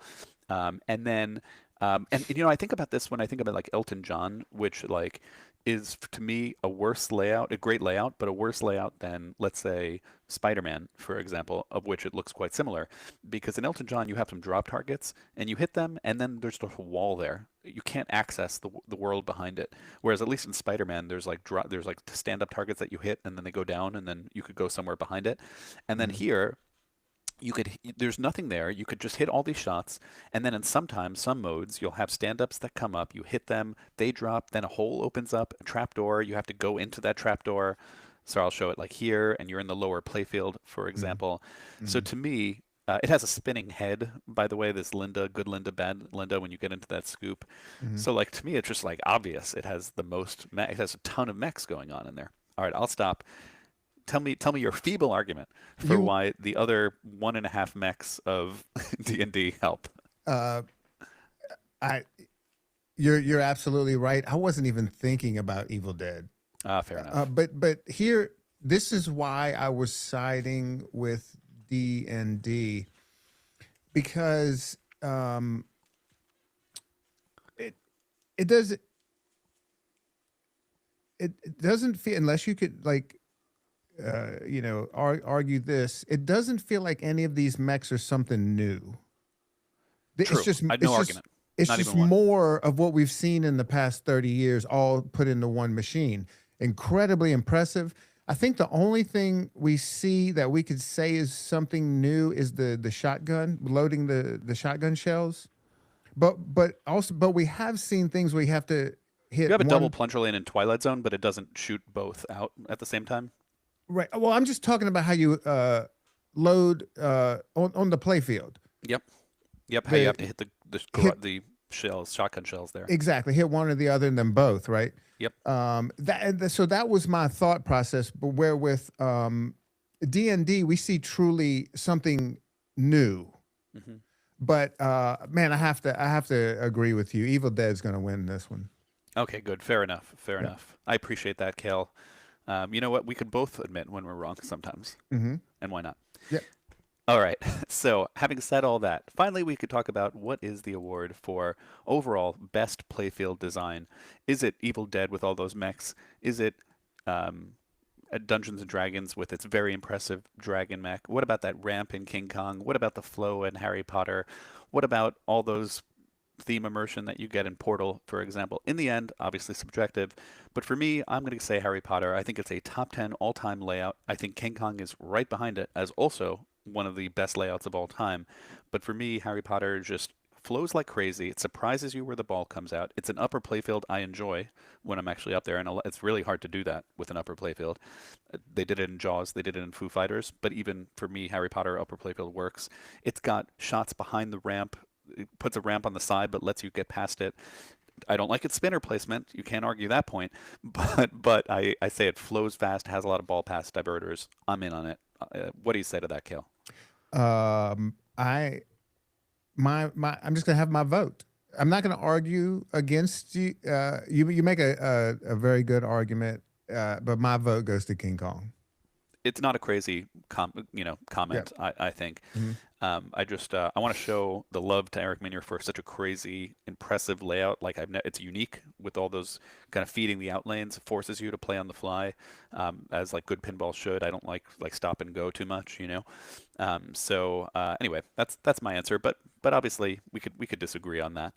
I think those are the two clear choices. And then from the chat they're asking about Winchester Mystery House. I am considering that for next year. I am not considering that for this past year. It's only for me. It's a 2026 game. It may really play amazing, and I have a lot of great things to say about it. But it just 99.9% of people haven't played it yet. Hasn't even shipped to this month, so that's why I'm calling it 2026. Cal, do you think that's reasonable? By the way, should I have included it as 2025? No, because they announced it in 2025. I think it's all about when the game has shipped and the public has seen it, and there were only like a handful of like prototype level games. They were the prototypes. They weren't production machines that were on the streets, and so you only got to play it if you went to a show. And I played it. That game's phenomenal. Yeah, I can't wait to talk about it next year once everybody. Well, is everybody going to get to play it? It's so limited, and I don't know how many locations are going to have them. True story. I think it also comes down to like, what do you love? Do you love interesting ball pass like Jack Danger gives you in Foo Fighters and X-Men? Mm-hmm. Do you love kinetic satisfaction like Elwin gives you in Jaws and of course in Godzilla and of course in King Kong? Do you love flow like you get in Harry Potter? And then Steve Ritchie didn't make a game last year, so that's that. But anyway, like that's the argument: is what do you love in your layouts, and that's what matters. So anyway, that's playfield design. And so I gave it to Harry Potter. That's that. Are you ready, Kale, for our largest and last category of awards? Yeah. We are a code-focused show, as you know, Kale. We dive deep into all code, often the day it comes out of a new pinball game, and we intend to keep doing that. And we give awards in code for the criteria that each pinball game has, these 10 technical award criteria of Pinpal's criteria, things like moments and theme immersion and breadth and depth and so forth. We talk about it with every game that comes out as we dissect its code. So I thought it would be fair to give it an award for each one.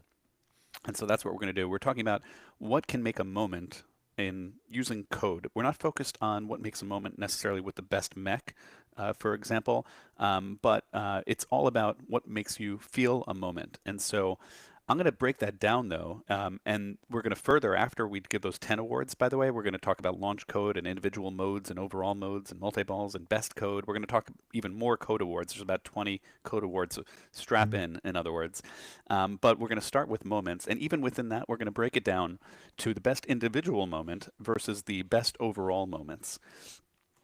Individual moment here. I had a lot of debate in my head about this. I'll tell you the answer, and then I'll give you the honorable mentions too, and you could say if you would fight me on any of those one things. Okay.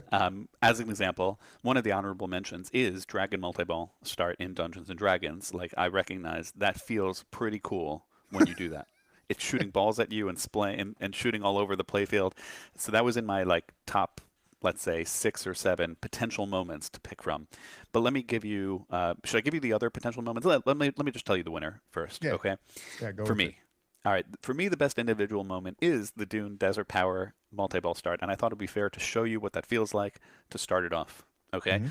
What makes it a moment is the build-up to getting it makes thematic sense.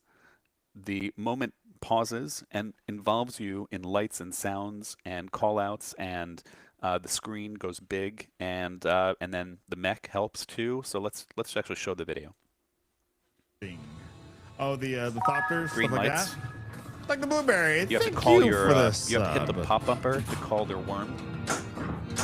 You have to get it in this area here. All right. Traps the ball. Away we go again. And this on is not the multi-ball yet. Now this is a build phase, a risk and reward, where you have to hit the actually ball, build something and you have inside the 7 question. seconds left to hit it.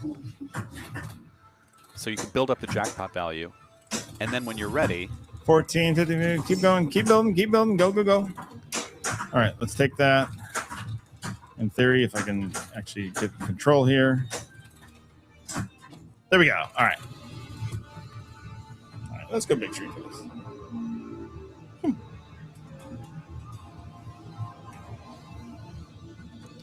So the idea here is I want to get to the super jackpot phase and then use my thumper if I can. So 3 regular jackpots.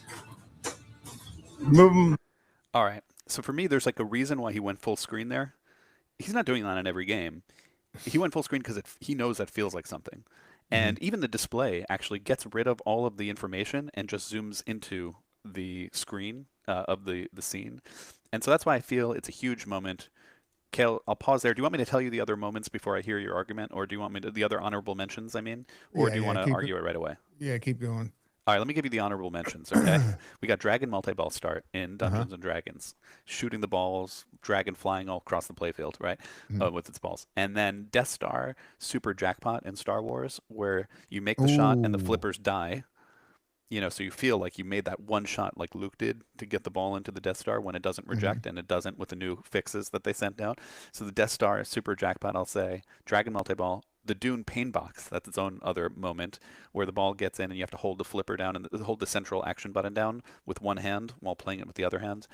I'll give you Evil Dead Boomstick multi-ball start, you know, ready, aim, and then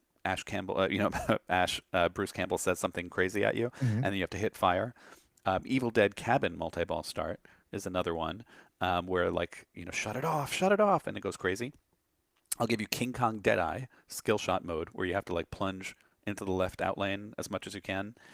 The King Kong T-Rex battle where you have to bash the T-Rex in the face and press the action button. And then I'll give you Predator, the earlier mode I showed you where like you're facing off against the Predator and the lights are going crazy. So that's what I'll say. Death Star, Dragon, I got him. Evil Dead, King I'm Kong. ready. I'm ready. Okay, you go. Hands down, Death Star. Hmm. And this is the reason, because I've experienced every single thing you've mentioned, Good. and there was nothing that got me as excited as that Death Star. What is it technically called? What do you it's mean like it's the end of that Death Star? mode, right? Oh, the super jackpot of Death Star. So a lot of people don't see it. You have to get a bunch of jackpots and then one more in the Death Star. Yes.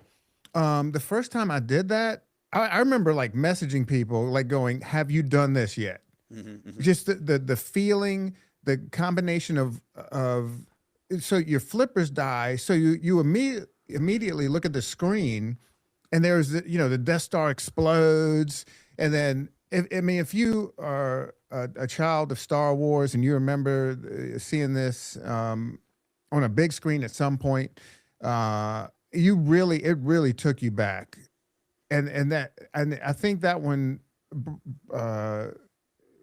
excited more emotions than any of the other things you've mentioned. The thing with Dune, the Dune stuff is all amazing, but it all seems like real subdued, but that's the way the movie is. I think it fits that theme. This is when you destroy the Death Star, it's a real theatrical event. I'll say, although you won't get me to change my vote, I respect the call. I think I had my own internal argument where I thought that was up there on my top 3, the Death Star Super Jackpot. Have you done it live? I have not actually. Okay, how embarrassing for me to admit that. So people need to listen to me on this one, right? Yeah, I think that's fair. Honestly, I haven't done it live. Yeah, I would admit it, but yeah, I haven't. You're right. I have to, because the thing is, I don't go for the Death Star as a strategy. because the other two are so damn easy. You know, the Hoth, you could like backhand, you Yeah, know, that shot, and then the certainly. lights, you know, the light speed escape or whatever, you Hmm. know, you could just hit the center ramp a bunch. So it's like, do I go for that and risk draining because I could only really hit it from the right flipper, I find, and it maybe doesn't, you know, sometimes rejects. So I don't go for it strategically, so I don't see it as much as I should, and I should. And I'm sorry, Kale, I haven't. Okay. But I've seen it on camera and I respect it. It's a good moment. That's what I say. Yeah. Yeah. Chat, what do you say? We always want to know from you to all those moments and more. What do you say? And as you think about that, we're going to go for another mode award. I want the out. Another moment award, which is best overall moments. So just a lot of things going on in that game where you're like, wow, look, did you see when that happened? So I'll take like Star Wars, for example. That is a great moment when you defeat the Death Star. But I think the Hmm. game needs more moments than that. Yeah. And it's I mean, another moment would be using the Force save, you know, I think is a cool thing to do. But tell you why, for me, the clear answer here on the most moments, best overall moments in a game is Evil Dead. And I'll just show you a few, but the game has like 100 to me. And I'll show you what I mean here. All right, so the first one Let's I'll show actually you. talk about Boomstick. So Boomstick, I've already hit the number one. So the first thing I want to show you, Boomstick. Like you said earlier, Kale, you have to hit the one, Mhm. then the two, then you have to hit both together at the same time, which is quite innovative. And then you go down in the lower playfield, you do a bunch of stuff, and then it gives you the call out, ready, aim, boomstick, multi-ball, or whatever. So I actually have to hit number two. So you have to hit them both separately. And then this is the unique thing. Now you have to hit them at the same time. So if you hit one, it's just going to pop back out. It doesn't matter how you hit it. It's just going to pop out. So you have to hit them both at the same time. And then it'll open up the cellar. Once you're in the cellar, I'm actually aiming at the targets over here. So I can't throw the ball around. So let's see. So I hit it. There we go. I hit it again. That's how you load the shotgun. Okay. Now I'm loading up 2 shots over here. And then if you watch the screen, you want to hit the fire button when the hand starts to move. And that'll shoot both out. So once again, this is... All right, that's my boomstick. Can I show you one or two more moments and then we'll take the debate? Sure. All right, next one I'll show you is, I believe, Sanity Laughing. the third ball. So, And then this is actually a pretty cool cabin. multi-ball start. So look at these balls. You can see up there on here. the camera, the swing is going to move out of the way. It's going to drop the balls behind this flipper, and then they're all going to come out. See them?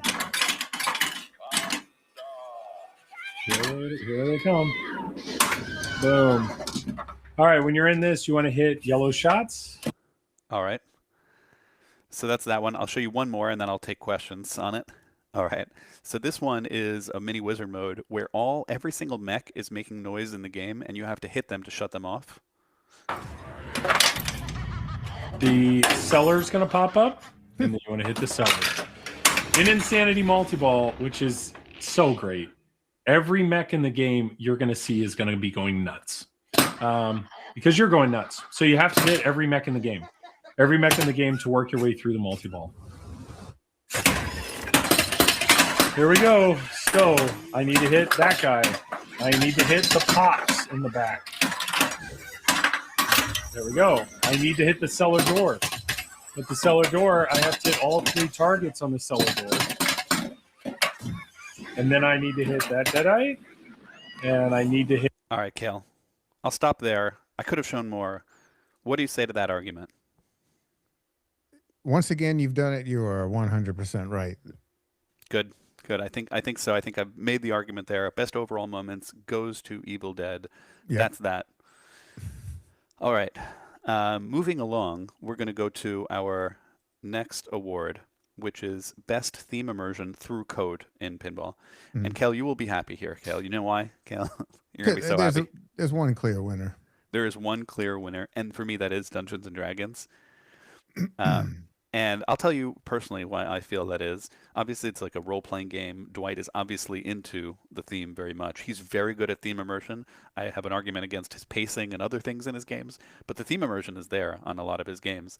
You can pick your characters. For example, you know, the wizard or whatever it is. You can do, here's your new characters, and they come with all these little things here, and who knows what all that's about. You could pick what town you're in. You could unlock characters. You could save your characters, for example. You could could level them up. You could defeat owl bears on the screen and roll dice, and you have a party and whatever all that stuff means. I'm sorry, I never played Dungeons and Dragons, despite it seeming like I would have. You play all these modes, and you go to all these towns, and it's just clear theme immersion through code.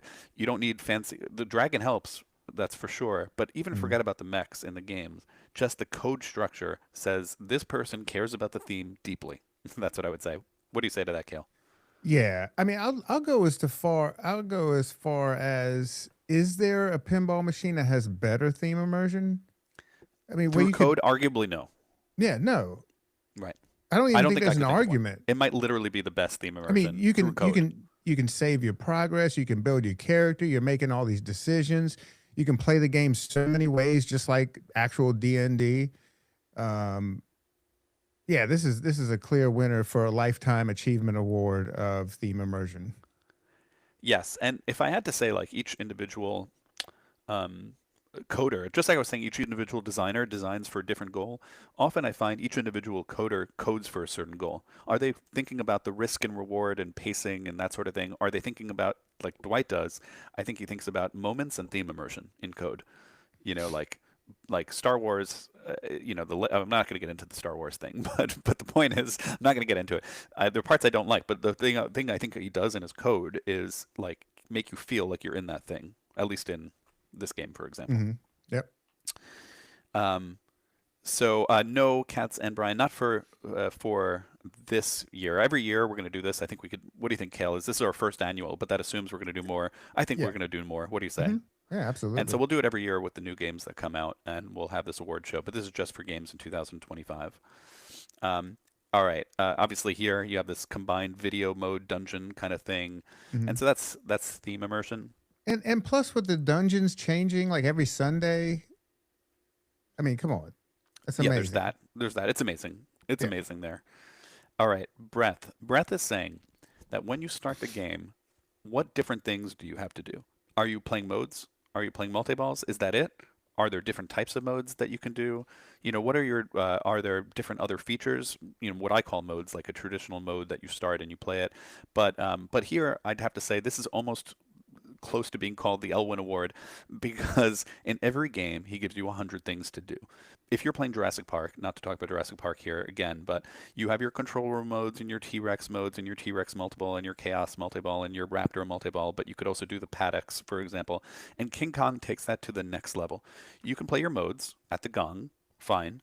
You can play your King Kong multiball or your Spider multiball, or you can go for the super sweep. You can go for the treasure hunt. You can go for island treasure, which is different. You could get map segments. You can get King Kong letters to get your Deadeye, to get you eventually your T-Rex. You could go for climb arrows to get to your biplane attacks, and then also your New York City events. Like, it's just, there's 800 things to do in that game. And it's basically, whenever Elwin is making a game, they're probably going to win the Breath Award that game, is what I would say. Except for Bond 60th or something like that. But even that is impressive for a classic. So Breath, that's what I mean by Breath. And hopefully I've defined it well. What do you say to that, Kel? Serge, I concur. All right, good. There's Probably not a lot no of argument here. Yeah, it's hard to think of an argument there. It's just a very classic, like you compare that, maybe we shouldn't compare it, but like you compare that to like X-Men, for example, like there are modes and there are the multi-balls. And I can't tell you another thing you should be doing when you start the game. It's not like, maybe should you go to Danger Room and level it up? I guess that's okay. But like King Kong is just like, there's 10 different things to do in that game right away. Cool? Yeah. All right. Let's go to, here I list some of them. How about that? I didn't even mention all of them, like King combos and all of that. These are all the many things you could do just to start the game, at the beginning. So that's that. Breath, it wins. Let's talk about depth. So depth is saying here that you have stuff to do at the tail end of the game.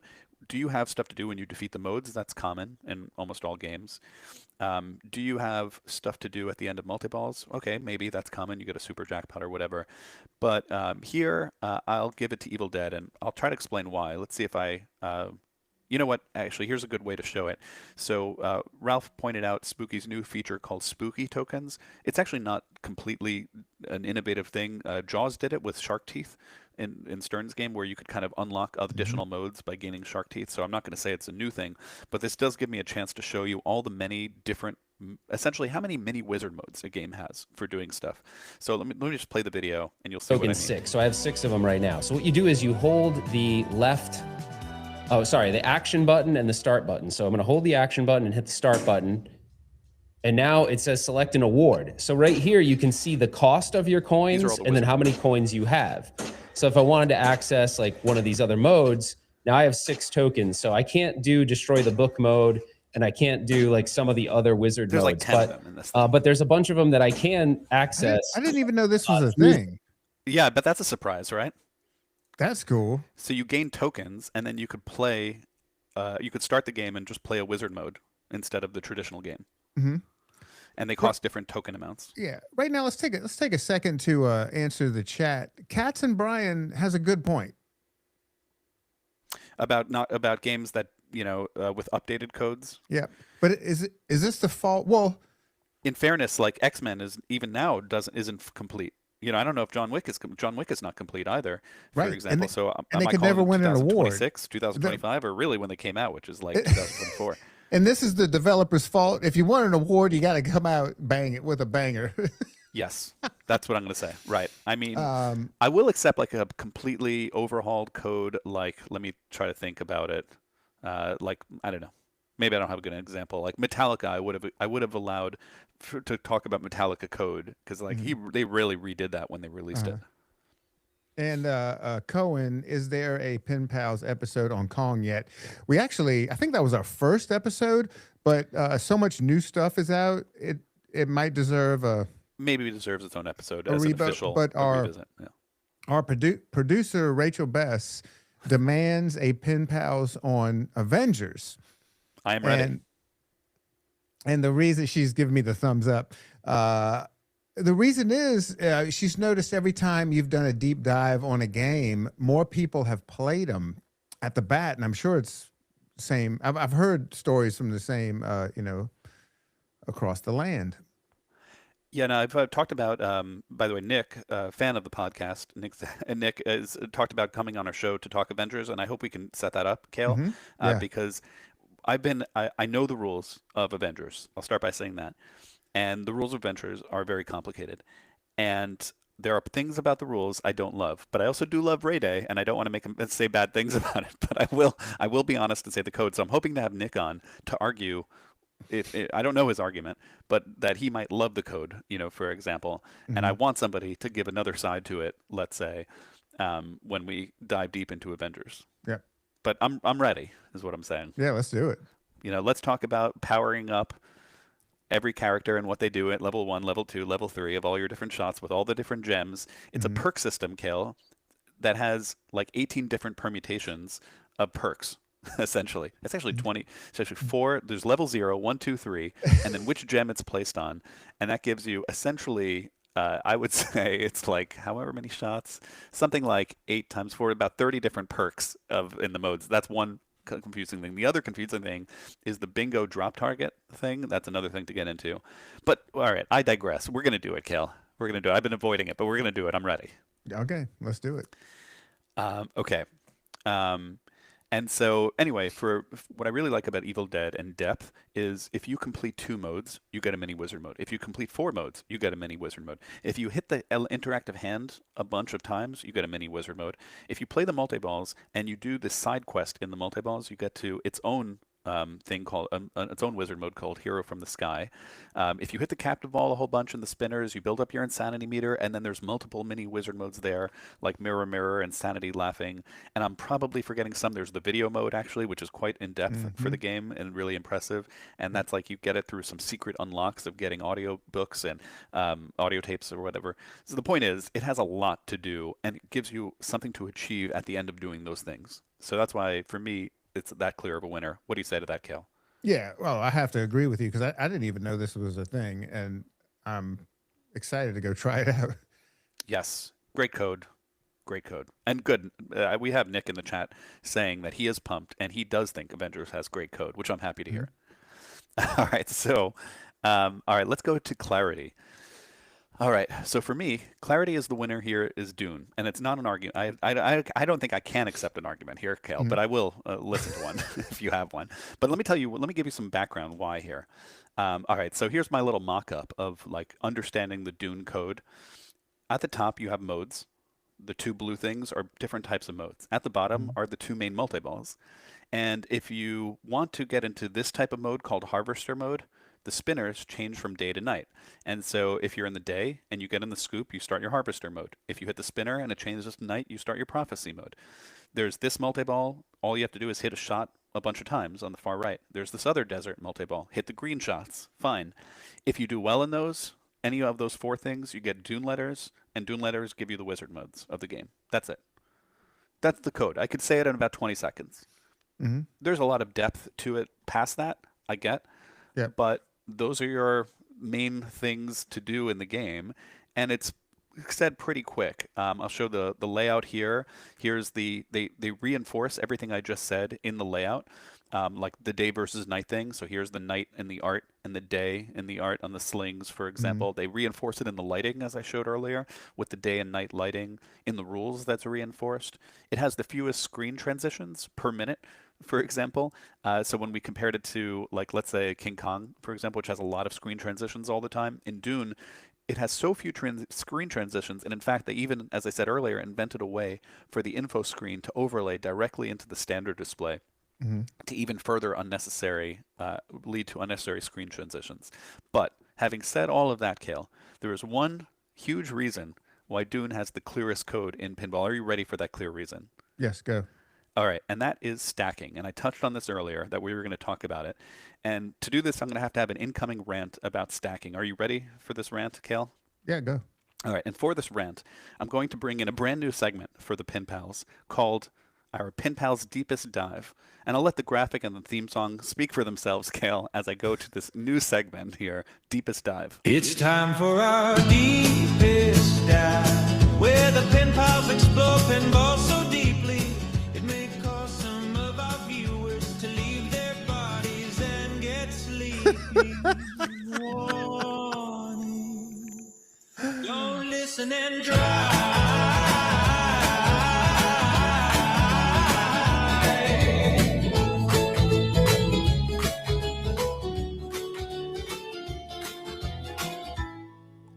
Okay. Okay, so that's our first of all. What do you think of that segment, by the way?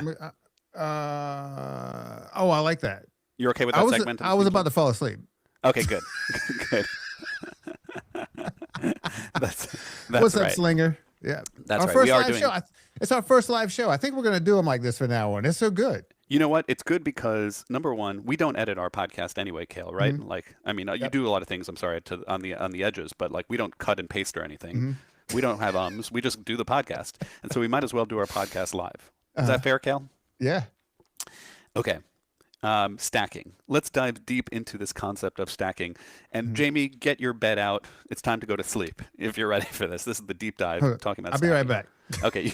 You just keep going. Just keep going. All right. I am going to keep going. I'm going to keep going. We're going to take a nap.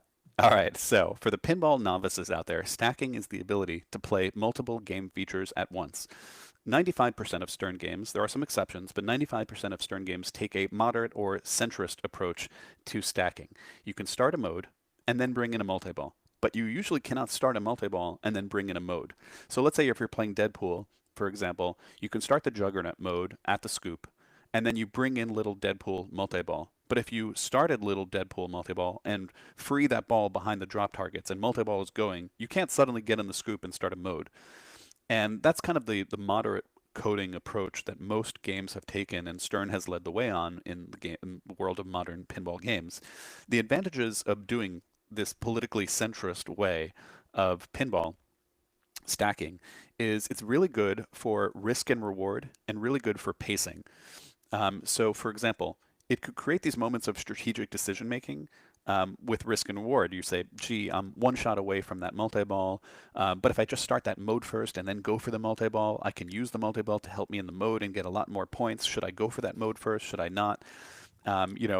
Should you stack or not? It helps with pacing because it gets you through those those activities if you kind of stack them together. So that's kind of the centrist approach. Any questions there, Kale, as you walked away and came back to Stern's no, it's approach? perfectly clear by the infogram. All right.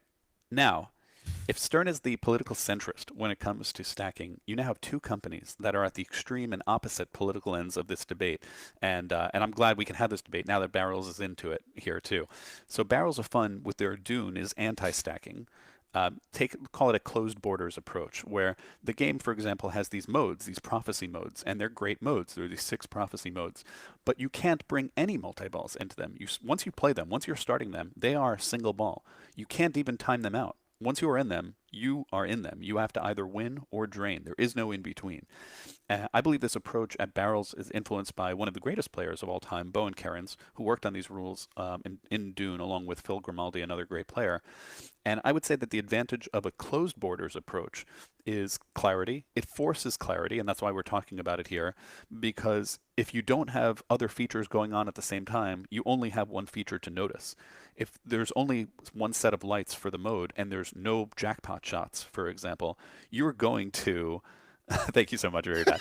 You're going to, be able to just play that mode and learn how that mode plays. You're also going to have theme immersion because that mode can make you feel like you're in the theme. There's not a bunch of other competing priorities. You could feel the moment of it.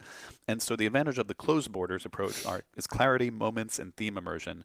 You get to play the mode with no other blinking lights. The disadvantage of this approach is score balancing.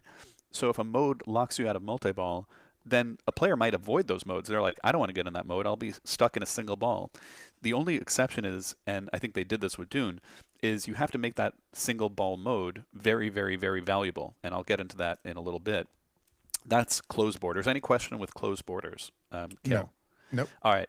On the other political extreme is JJP's open borders approach, which is led by another all-time great pinball player, Keith Johnson, who's generally advocated for open borders, stacking, everything goes. Harry Potter actually is not done by Keith Johnson. It's led by Joe Katz, who actually tones down some of the stacking, like 20% from the usual JJP levels, but there's still a lot going on at the same time. Like if you played Wonka, like everything goes, at that time in that game, but or like Hobbit or some other things. But anyway, breadth and depth is the advantage of the open borders approach.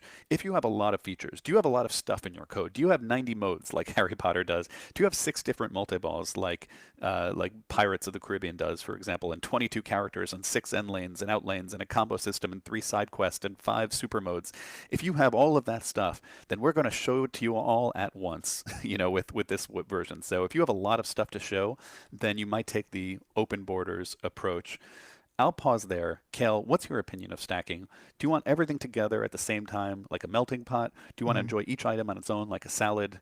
Or do you want like the centrist approach that Stern takes? I want a perfect balance because, it depends on the game. It's very cool in BSD, right? But it can get a little too crazy, like on some JJP games. So, I think I'm looking for if I need to pick one, I think I'm with the political centrism. It's a nice, safe answer, Kale, and one you won't be judged about for your political views by choosing. I'm going to give you another safe answer, my own version of a safe answer, is I honestly like all 3 approaches as long as they're done well and artfully. And sometimes they're not quite often. Each approach has a time and a place. I think it depends on the game, what you're trying to achieve with it, what your audience wants. If you have, let's say, all the assets to a theme that people love, and you want to make your players feel every moment of that theme, like a Star Wars, or for example, or a Harry Potter, for example, then for me, actually, you want to more restrict stacking so that you could feel the moments of it. But if you have a lot in your code and you want to show it off, let's say like Pirates, for example, of the Caribbean, they don't have the assets of that game, for example. There's no Johnny Depp on that game. And they have a lot of features, so they're going to throw it all at you, and then it's like open stacking. Actually, Walking Dead pulled this off. It's an exception to the Stern rule, where Stern is usually moderate. But in Walking Dead, there's a lot of stacking. You can have multi-balls and modes. You could have modes and multi-balls. There's multiple multi-balls that stack together. And it actually means that you don't feel individual moments in that game, but you do feel the overall vibe of zombies killing each other over and over and over again, and that's its own approach. And so I think it can work in different moments. And on the other hand, if you just want more of like a classic risk and reward that pinball is all about, giving players a strategic choices of like, do you want to craft the perfect stack or not? Do you want to take the multi-ball by itself? Do you want to bring in the mode? All of that stuff. If you're really interested in score balancing, and pacing, I think then you go for that centrist approach. So that's my deep dive into stacking, and why I'm saying that Dune has good on clarity because of its stacking. It sometimes can be at the expense of other things, like we're talking about here. I'll pause there. What do you say, Kale? Well, you said I couldn't argue. Dune was a clear winner. You're allowed to argue now. Will you let me? Okay, I will. I'll quiet down. And maybe I just don't understand, surprisingly enough, your definition of clarity. But I don't see how Dune beats D&D. You know, I've played Dune a lot. Used to own a Dune. What was going on was never super clear to me until I watched Carl's stream of it. Now, when you coin up D&D, it almost holds your hand. Like, hey, okay, let's start out. Which it's just like starting a campaign. Let's start out. What character would you like to choose? Here's some attributes. Here's a whole map printed on the playfield. Which town would you like to start from? The modes are very clear. You make a mode shot. You can choose your mode, get rid of the dwarves or whatever, chase the dog with the potion. And it's very clear. You can choose or you can pass and decide, it lets you go where you want to go. You can choose to do the dungeon dwelling stuff, which is very clear, like left, right, straight. You want to, and the multi-balls are very clear. The dragon multi-ball or the gelatinous cube multi-ball.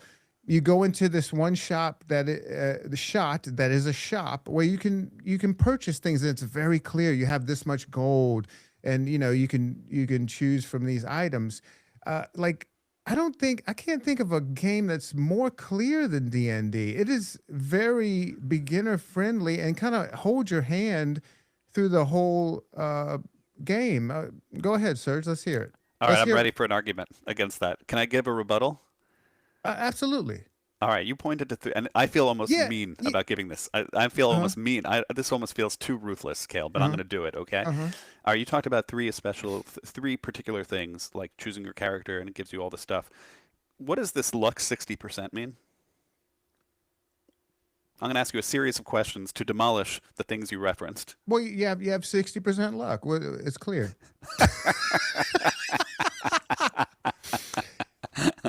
All right, my case rests on that point. Let's move on to the next point. You talked about the multi-balls. How many shots do you need to get into gelatinous cube multi-ball? It varies, I think. Doesn't it? It does. Right. How does it vary? Well, I don't know, but should I even go for it? So here's what I'm saying. The gelatinous cube takes anywhere between 2 and 8 shots depending on what week it is. So every week it changes. Where some days, for 1 week, it's 2 shots. Very cool. The next week it's 4 shots. The next week it's 6 or 8, and varies, between them. And it just changes by week. So it's like you're playing and you're like, wait, should I go for that gelatinous cube or not? I hit it 2 times. Last time I played this game last week, I got a multi-ball, but now I didn't. What's up with that? And isn't there like a percentage of like the first shot will start? That was an earlier choice, and then people hated it, so they changed it to it change every week with sets of 2, like that. Now, I think anybody could nitpick certain things like you're doing, and I am doing it. Is that when it's an all-encompassing like is something clear like from the get-go? Like if you've never played pinball before and you coin up Dune and you coin up D&D, I think it is extremely clear about what's going on.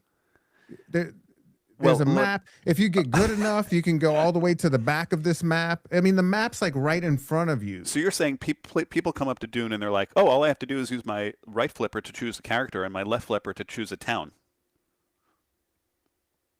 Versus like you play Dune and you just plunge. Yeah, well, when Dune was in the arcade, I'm just talking about real world experiences. But Dune started off bad. I agree there. Right. When Early Dune, code. like, there was even very experienced players were like, I really don't know what's going on. You're right there. I think you're being colored by the early experience. I hear you, but I think you're being colored by the early experience, which is fair. Like the early experience in the game wasn't a good one, with Dune.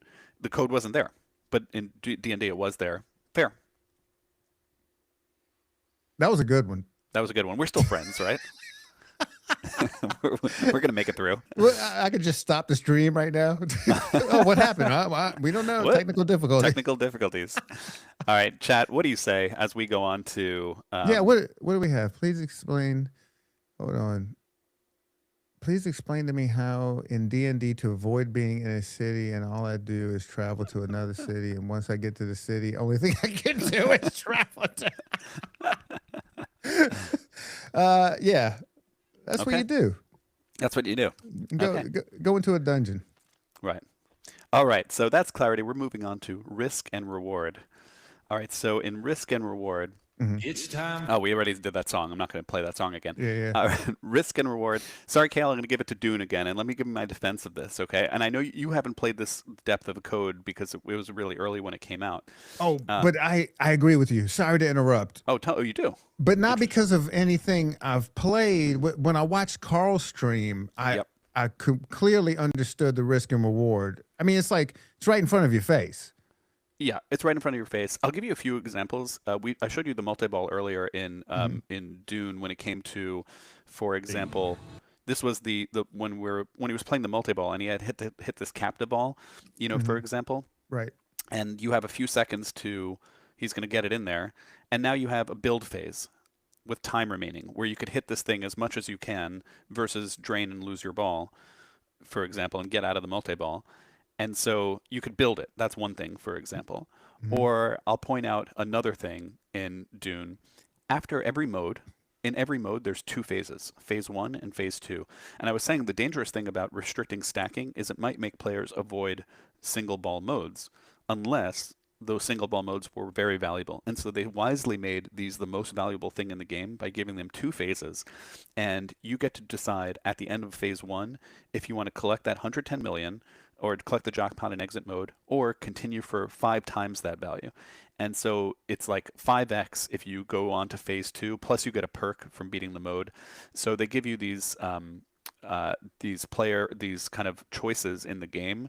They even give you these press lit action button for Worm Hurry Up. These are like playfield multipliers kind of thing. And they're player controlled playfield multipliers, as opposed to, let's say, shout out to a little shade on King Kong where it's like stand-ups that light your 2x. And so usually you're getting them by mistake, your 2x playfield. You don't even realize you're in it. Here it's like you have to choose to use it. And so I'm going to give it to Dune because it has a lot of player choice that's based in risk and reward. Do you do the thing now or do you not do the thing now? Do you take that shot or not? In a sense, all pinball games are risk and reward, of course. And King Kong has lots of other risk and reward. Like, there's different shots you can take in different modes that are worth different values. But here it gives you like very clear choices. Do you want this or do you want that? It makes it very clear to the player, I think, and it gives you a lot of like huge risk and reward, like 5x in the second phase, for example. I'll pause there. Sounds like you agree, but what do you say, Kale? Yeah, I don't think there's any argument here. All right, let's do it. All right, so fair and balanced. What do I mean by fair and balanced? So I gave it to King Kong. And I'll tell you what I mean by fair and balanced. Do a player's choices ruin another player's chances? If you pick a character in Godfather, can you not pick that same character, for example? Is the scoring so lopsided that it makes you ignore or time out modes, for example? And I think a little bit anti Dungeons and Dragons, for example, on this point, like everyone has, go for that mode. That's the highest value mode, for example. And if you're in that mode, you want to be out of it, Like there's some things you might avoid in other games, and not specifically Dungeons and Dragons. I'd say that for a lot of things. Keith, in general, codes games that are fair and balanced. You don't avoid things. You don't time things out. It's not like, I don't know, Guardians of the Galaxy where you might, I only have 10 seconds left, so let me trap the ball and so I could start another mode or whatever. Do you use the whole playfield? Like in King Kong, use every single shot of that playfield. You're not repeating the same thing over and over and over again at all on that game. And let's say, does the game reward you for nothing? Like in Guns N' Roses, you plunge and you're in a multi-ball. Like that's sad. Like you have to work, you have to earn your points in King Kong. Even in the multi-ball, the jackpots aren't even lit to start. You have to hit the drops to light the jackpots, even to begin with. It's hard to get the multi-balls. A lot of dangerous shots. You have to hit the spider pit, for example, to progress it. So for example, and then do you make the harder shots worth more? Like in crossing the chasm, where you can go back and forth on the upper flippers in King Kong, if you do, you get a huge exponential value increase to it. But that's a really hard shot to make, that little shot right above the side ramp. It's sort of this like weird U-turn shot. And it's really hard to make that shot. And King Kong just does all of those things and more. And it's, typical that Elwin will win these awards. He's a tournament-focused player, a scoring-focused player. He knows how to make you use the whole playfield and give you different shots for it. So I'll pause there. What do you say, Kel? No, you nailed it. I can't think of any argument against that. Okay. You win this one, Serge. All right, fair enough, Kel. Fair enough. I appreciate that. All right, next we'll go on to innovation. And I'm going to further divide this, as I sometimes do, into best individual innovation versus overall innovations. Yeah, I agree that, by the way, Dune got its cash out from GNR, and I would give GNR a good risk and reward there, Chad is mentioning, and I buy that too. Like, do you want to continue the song or not, for example, or cash it in? The thing I would hate about Guns N' Roses, and I don't think they ever fix this, is it doesn't actually give you a sense of what that value is if you continue going. You have to go to your info screen and find the song jackpot value, which is an arbitrary number that doesn't actually mean anything to you, even if you find the number. So anyway, I digress, Kale. But Chad is pointing at Guns N' Roses. Couldn't we go back even further to something like Who Done It? Oh, it's been a while for me in Who Done It. Well, you can choose to gamble your points. Oh, the roulette. Not. Yeah. That's right. That's example right there. All right. Innovations in code is what I mean. So I'm going to give it to Evil Dead for a very specific thing, which is, I can't believe nobody else has thought of this, but an action button ball search. So let's say you're in multi-ball and you're playing a tournament and you have one ball trapped up in the right lower flipper and another ball is stuck in the back of the game. If you hold down the action button, it will initiate a ball search and pop that ball out. Whereas in other games, Sterns, JGPs, you don't start a ball search because there's multiple balls in play and the flipper is holding one of them. What do you think about that, Kale? What do you say? I love that feature. I agree with you. Okay. And then, but I'm sure Stern has some kind of reason why like they can't do it, and it would be they should just do it. Everyone should do that. It's ridiculous. It's such an obviously good idea. Everyone should do that. If you're not doing that, you're wrong. That's what I was going to say. Right. Because we had it in just like last week, we had an issue on Jurassic Park where there was a ball stuck during multi-ball, and the player had a ball trapped, and it's not gonna. Yeah, you know the whole deal. I know the whole deal. Yeah, you have to take the glass out. You have to trap the ball and all of that. Whereas all you have to do, hey, Abe Flips, thanks for joining us here. Shout out to Abe Flips. By the way, I want to give him a shout out in this one. I asked if Abe wanted to come on the podcast, but Abe's from Austria, not Germany. I apologize, and didn't want to do like a full interview, which I respect. Abe Flips has an amazing documentary on pinball skills. For as much as I talk about code, as much as deep dive as I do on code, Abe does deep dives into pinball skills and does an incredible job on that. I think it's on his Patreon, and I watched it and I recommend it. That's what I have to say. Kale, what do you say?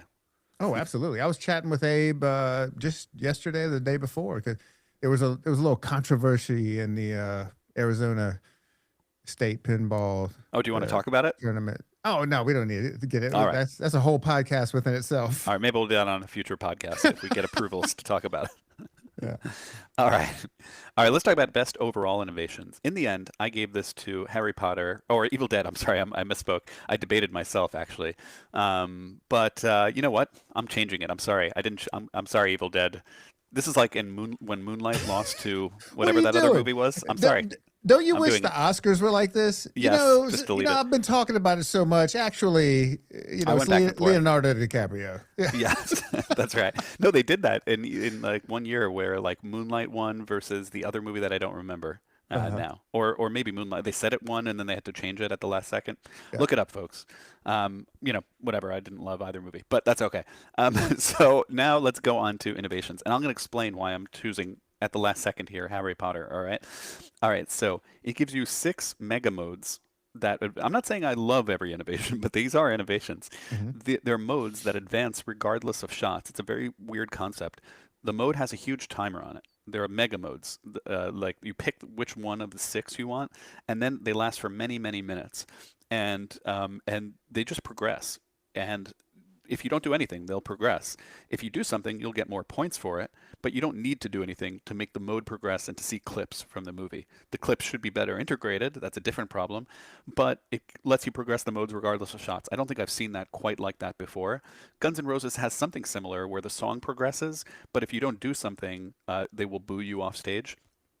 There are 6 times more modes than you need to get to the mini wizard mode. And what I mean there is that in almost all other pinball games, there's modes, and if you play through all the modes, you get a mini wizard mode. Here, they give you 6 times the modes that you need. All you have to do is get through one of those mega modes, and you get to the mini wizard mode. You don't have to do the other ones. That's different from other games right off the bat. There's this Quidditch points thing, and they did a lot of unique things when it comes to the Quidditch points. They give you this huge bonus only in ball 3 that's related to your Quidditch points. So you don't want to tilt in ball 3. In other words, it just shows you how many points have you got in that game in this sub game within the pinball game called Quidditch. Sorry if you're falling asleep, Kale, but I'm going to go through these other innovations. They gave you this other thing I never heard of, which is, let's say you're playing 4-player games. The player who had the most Quidditch points in that game gets an extra 40 million points at the end of the game. And so you could suddenly pass other people in a tournament that from a very different way to score, in other words. So I thought that was interesting. This is a crazy thing they did. They have a setting for pinball versus non-pinball callouts in the settings. So let's say what I mean by that is like somebody tells you shoot the left ramp, or they could tell you go for the Quidditch pitch, you know? And so if you want to, once you know what all the shots are, you might want to be more immersed in the theme. You don't want to hear something like shoot the left ramp, you know? And so there's a setting there for more theme immersive callouts. You know, for example, I like that. It's sort of what you were saying before about the display, that like you don't want a display to tell you the words, do this thing. You want it to show you a flag, for example. Right. That's the equivalent when it comes to these callouts. Variable kickback speeds. I don't think that exists. Like if let's say you hit the Yagoff shot in F14, it shoots back at you really fast the same way. But this shot messes with your head. They purposely programmed it to shoot back at different speeds so that you don't know what to expect each time. You know, that way from this Death Eater shot. And then some accessibility stuff. So for example, for bad players, essentially, that if let's say there's this mini wizard mode that's really cool in the game called Battle of Hogwarts, and you need to play all 4 multi-balls to get to it.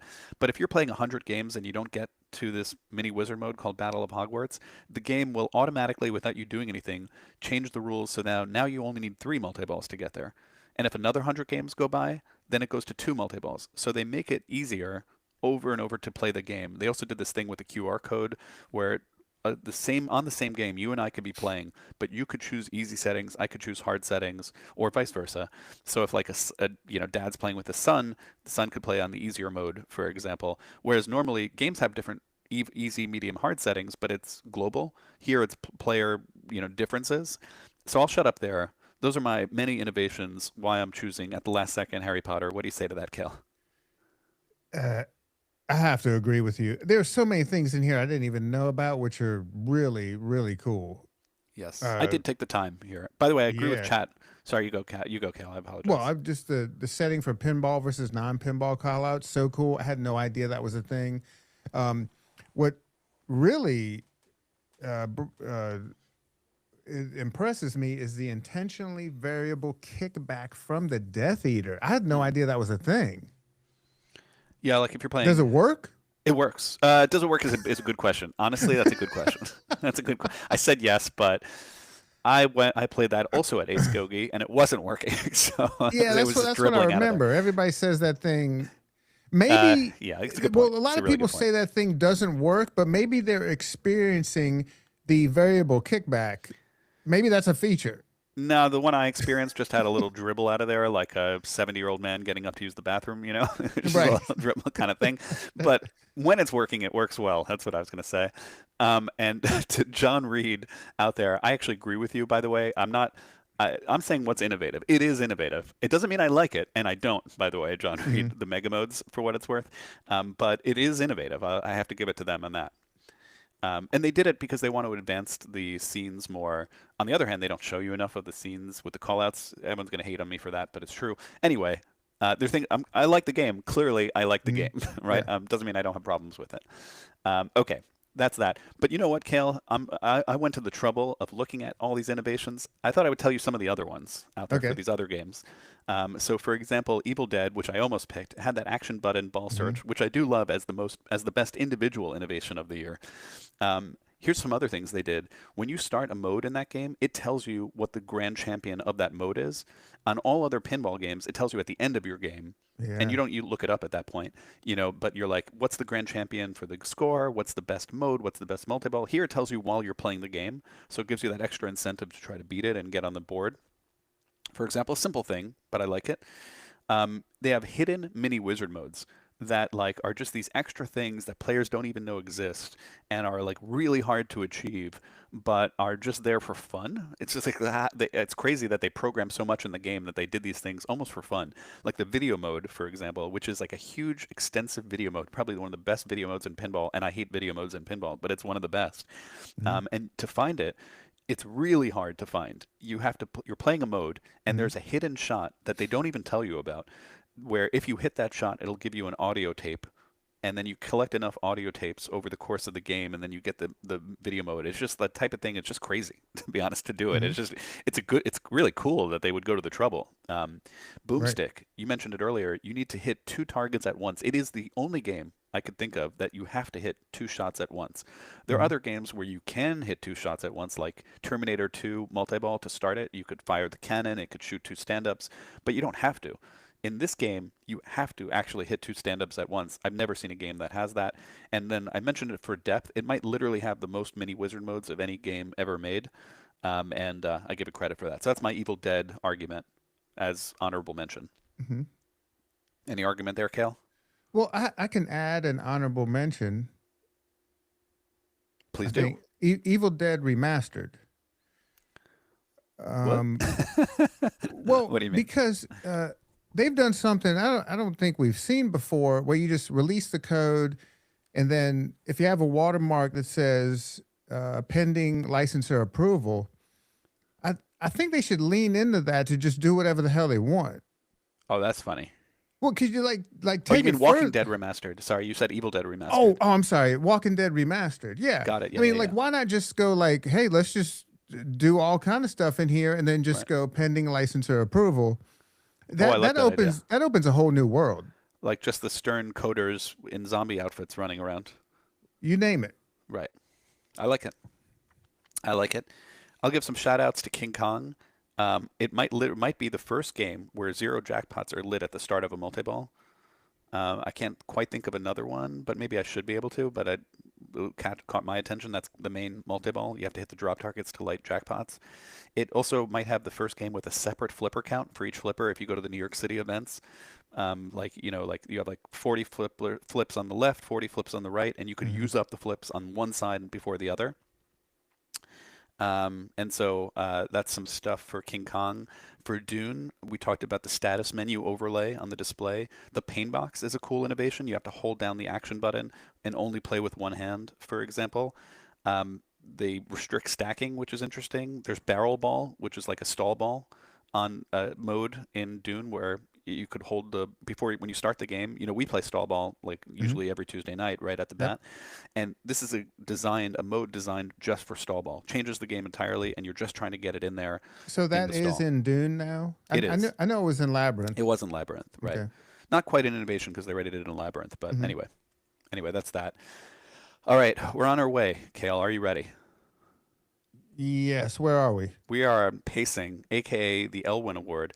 I've said his name a lot, but this really is his award. I'm naming it for him.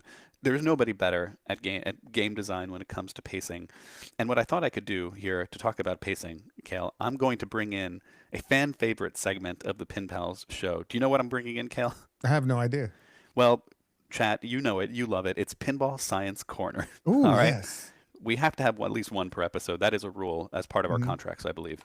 So here we go. King Kong will get it, of course, because it's the Elwin Award. But It's Pinball Science Corner, where the Pin Pals break down a pinball rule using charts and graphs and science and fun.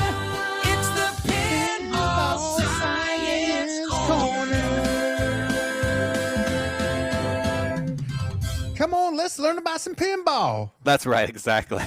I was going for like a DNA, thing in Jurassic Park kind of thing, or like a Clippy logo. All right, so all right, let's talk about. Oh, we have from Pin Addict saying Deathly Hallows is my number one pinball moment. It is a great moment, and I have nice things to say about it, I think, later on. But I really, really love that moment. All right. What do I mean by pacing, Kale? This is the science time where I show graphs. Okay. If you're playing King Kong, after like 5 minutes, you might have like 50 million points. After 10 minutes, you're like 150. After 15 minutes, you're like at 400. So it scales exponentially almost. That things you do in the game, it's not just boring nothing like going up. It makes it more exciting as you go on. And there's a lot of things Elwyn does to achieve that I could get into, but things like island treasures that make your treasure hunt more valuable and all sorts of things like that as you progressively go in the game, your success on earlier things makes you have more valuable features later on. And that's not an easy thing to achieve. And I'm going to allow me to do it, I'm sorry, out there, for the worst example here. It's always important to show what is great example and versus the worst. And I'll show you what I mean. And for this, I will show in Venom, bring in Venom here. Dwight, as good as he is at lighting and moments and theme immersion in D&D and games like that, I just hate the pacing of a lot of those games. And I'll show you what I mean here. You've played Venom before, right? Yeah. In Venom, the traditional way you play it is, and there's not many ways to play it. Like, if you want to win, there's really one way to play it. You have to start Mayhem, and then you'd have to build to get to Mayhem. You're at like 3, 4, 5 million points at that point, right? You're like very low. You do Mayhem, and then you do Carnage while you're in Mayhem. And if you do that, you suddenly get to like 500 million points. Then the multi-ball ends. And then you're at the wood chopping phase of the game, where you could play for 10 minutes at that point, and you go from like 500 million to 503 million points, because it doesn't unlock valuable features for you down the road. So that's what I'm talking about when it comes to pacing as it relates to scoring. Any questions on that, Kale, or argument when it comes to that? No, you made that crystal clear. If you really want to see a stream of this, I don't think I was able to get it yet because it's not on YouTube yet. It was on Twitch a while back ago. But Jason Zoller, best player in the world, in my opinion, of all time, was playing Venom against somebody, and he was at like 600 million, and they were at like 800 million. And he did the thing. He did his Mayhem and Carnage. And then he's like, what do I do now? And all he could do is he played for like 20 minutes, just backhanding the scoop, trapping it, backhanding the scoop, trapping it, to try to light all his lanes to get mystery awards, repeated mystery awards, to end up getting to relight his locks, for example. And it was just sad to watch. I felt bad watching it. Like that. That's pacing. That's like poor pacing. I think this is the right way to pace games, and I think that's the wrong way to pace games. Your mileage may vary. Anyway, yeah, that's pacing. But Kale, pacing actually means two things. It means scoring. Does scoring exponentially increase as you play, which I believe it should? The next thing to say is events in the game. Can you get more events in the game as you progress? So if we look at King Kong, for example, which is great for this, one thing leads to another thing, but that also leads to this other thing, which also leads to that thing. The downside of this is clarity, but the upside is you're always close to something. You always have that feeling like, man, I was just one shot away from blank once you get to know the code. It's like, the crazy person at the bulletin board trying to figure out who the murderer is. That's what an events graph looks like for all Elwyn games. And I mean that in a nice way, generally. I think you could go too far with this. I think it could become too layered, so layered. And that's what I mean by the word layered, is something that looks like this. You can get so layered that you don't really know what's going on. You just know things are going on. But I think it gives you the value of something else to achieve. If you look at Venom, it is not like that at all. Every game of Venom starts the exact same way over and over and over and over and over again. If you're playing it in, let's say, competition, for example, every game of Venom starts with, okay, I light my locks, and then I get on my locks, and now I'm in Mayhem, and then let me hit the captive ball to get into Carnage, and now I'm done, so now what? I guess I should do other things. But every game starts like that. And that's what I mean by pacing when it comes to scoring and when it comes to game events. Nod goes to King Kong. Venom is not in this year's contention, but it would lose. And it is an example of bad pacing. Hopefully I've defended myself. Why? What do you say to that? Oh, yeah, you win this one. Once again, Serge. All right, I made the argument. That's my pacing. There's all sorts of things in King Kong you could do. You go for the island locks, for example, so that you could have a 2-ball multi-ball in your mode. What are you stacking? What are you putting on top of each other? There's always something on top of it. Should you go for the climb, and then climb gets you New York City events and all these sort of things. All right, last award will be a quick one. It's a really hard one to say. What do I even mean by bugs? I mentioned as a criteria, like it's the unsung criteria because you played Dune and you had problems with it when it first launched. All the nice things I said about it, you don't care that much necessarily about them. You're not being mean, but because it just didn't work well in an operator location, it had too many bugs. And so I have to think about it, do I judge it at launch code? I'm basically judging it at launch code at this point because a lot of companies will fix their bugs, except for, a Galactic Tank Force, for example. But other companies will typically fix their bugs, and then you could play their games. But I'm going to give the fewest bugs to Harry Potter. Actually, it launched with near full code. When it launched, most JJP games do. They're usually just missing the wizard mode, for example, and it really just has few bugs, and so that's why I give it to that one. But a lot of Stern games are similar that way, so that's my bugs award. Any questions on the criteria? Our hallowed 10 criteria awards, Kel? No. X-Men pacing, not great. The game. There's a question from chat about X-Men pacing. X-Men pacing not great because. In terms of scoring, I'd say, I mean, you could argue. I was going to say that I think it's much better now. Now it's better with Sentinel. When you get 35 Sentinels and you get into that mini wizard mode, and that's worth a lot. And then it's also better with the Save the City multi-ball, which is like the most valuable one. It's actually, it did get much better over time. Perks help with that. Yeah, it's actually pretty good. It wasn't. I'm thinking about it when it first launched. It was bad, but it's pretty good now. Still never going to be like Elwin is like meticulous about these things, about that feeling of always being next to something else in front of you. Okay. Last Code Awards to wrap up our huge award show, Kale. How are you enjoying the award show so far? Oh, I'm loving this. Okay. Chat, you having a good time too? Thank you so much for joining us. Yeah. All right, we're going to talk about best launch code here. This is actually a shout out to Kaneda. He did this on his podcast. I don't want to take it. But again, that's going to Harry Potter. It launched with full code. It's like near 1.0. And that's, we have to give it praise for that. A lot of times you get this game and you're waiting like a year for the code to come out and you're sort of worried, like, is it going to finish? Do they care about me enough now that they've moved on to other games? And like when you're giving somebody a 99% game, that feels good. So I give credit to that. Of course, in the past, they kind of screwed you. They gave you like 99% code on other games, but they never completed the 100% until like 8 years later or whatever. That's like Guns N' Roses. I mean, not Guns N' Roses. I meant to say Pirates on JJP. But on Harry Potter, they gave you like 99% code. They've gone to 1.0. It's a full, complete game. Cats and Brian, you're right. There are two. By the way, I winnowed it down so that I could get crazier next year. That was the goal. There's going to be more awards next year. All right, we go on to best individual. By the way, here's the rules chart for Harry Potter. Not only do they do such a good job of launching the code that they're actually able to launch with a flow chart, and you could like print this out and laminate it. I think they do send you one when you buy the game, and I love that. I mean, it's obviously a crazy thing to look at here, but it's there if you want to learn it, And I remember when Pirates came out. That was actually my first game, JJP's Pirates. I bought it when it was like cheap.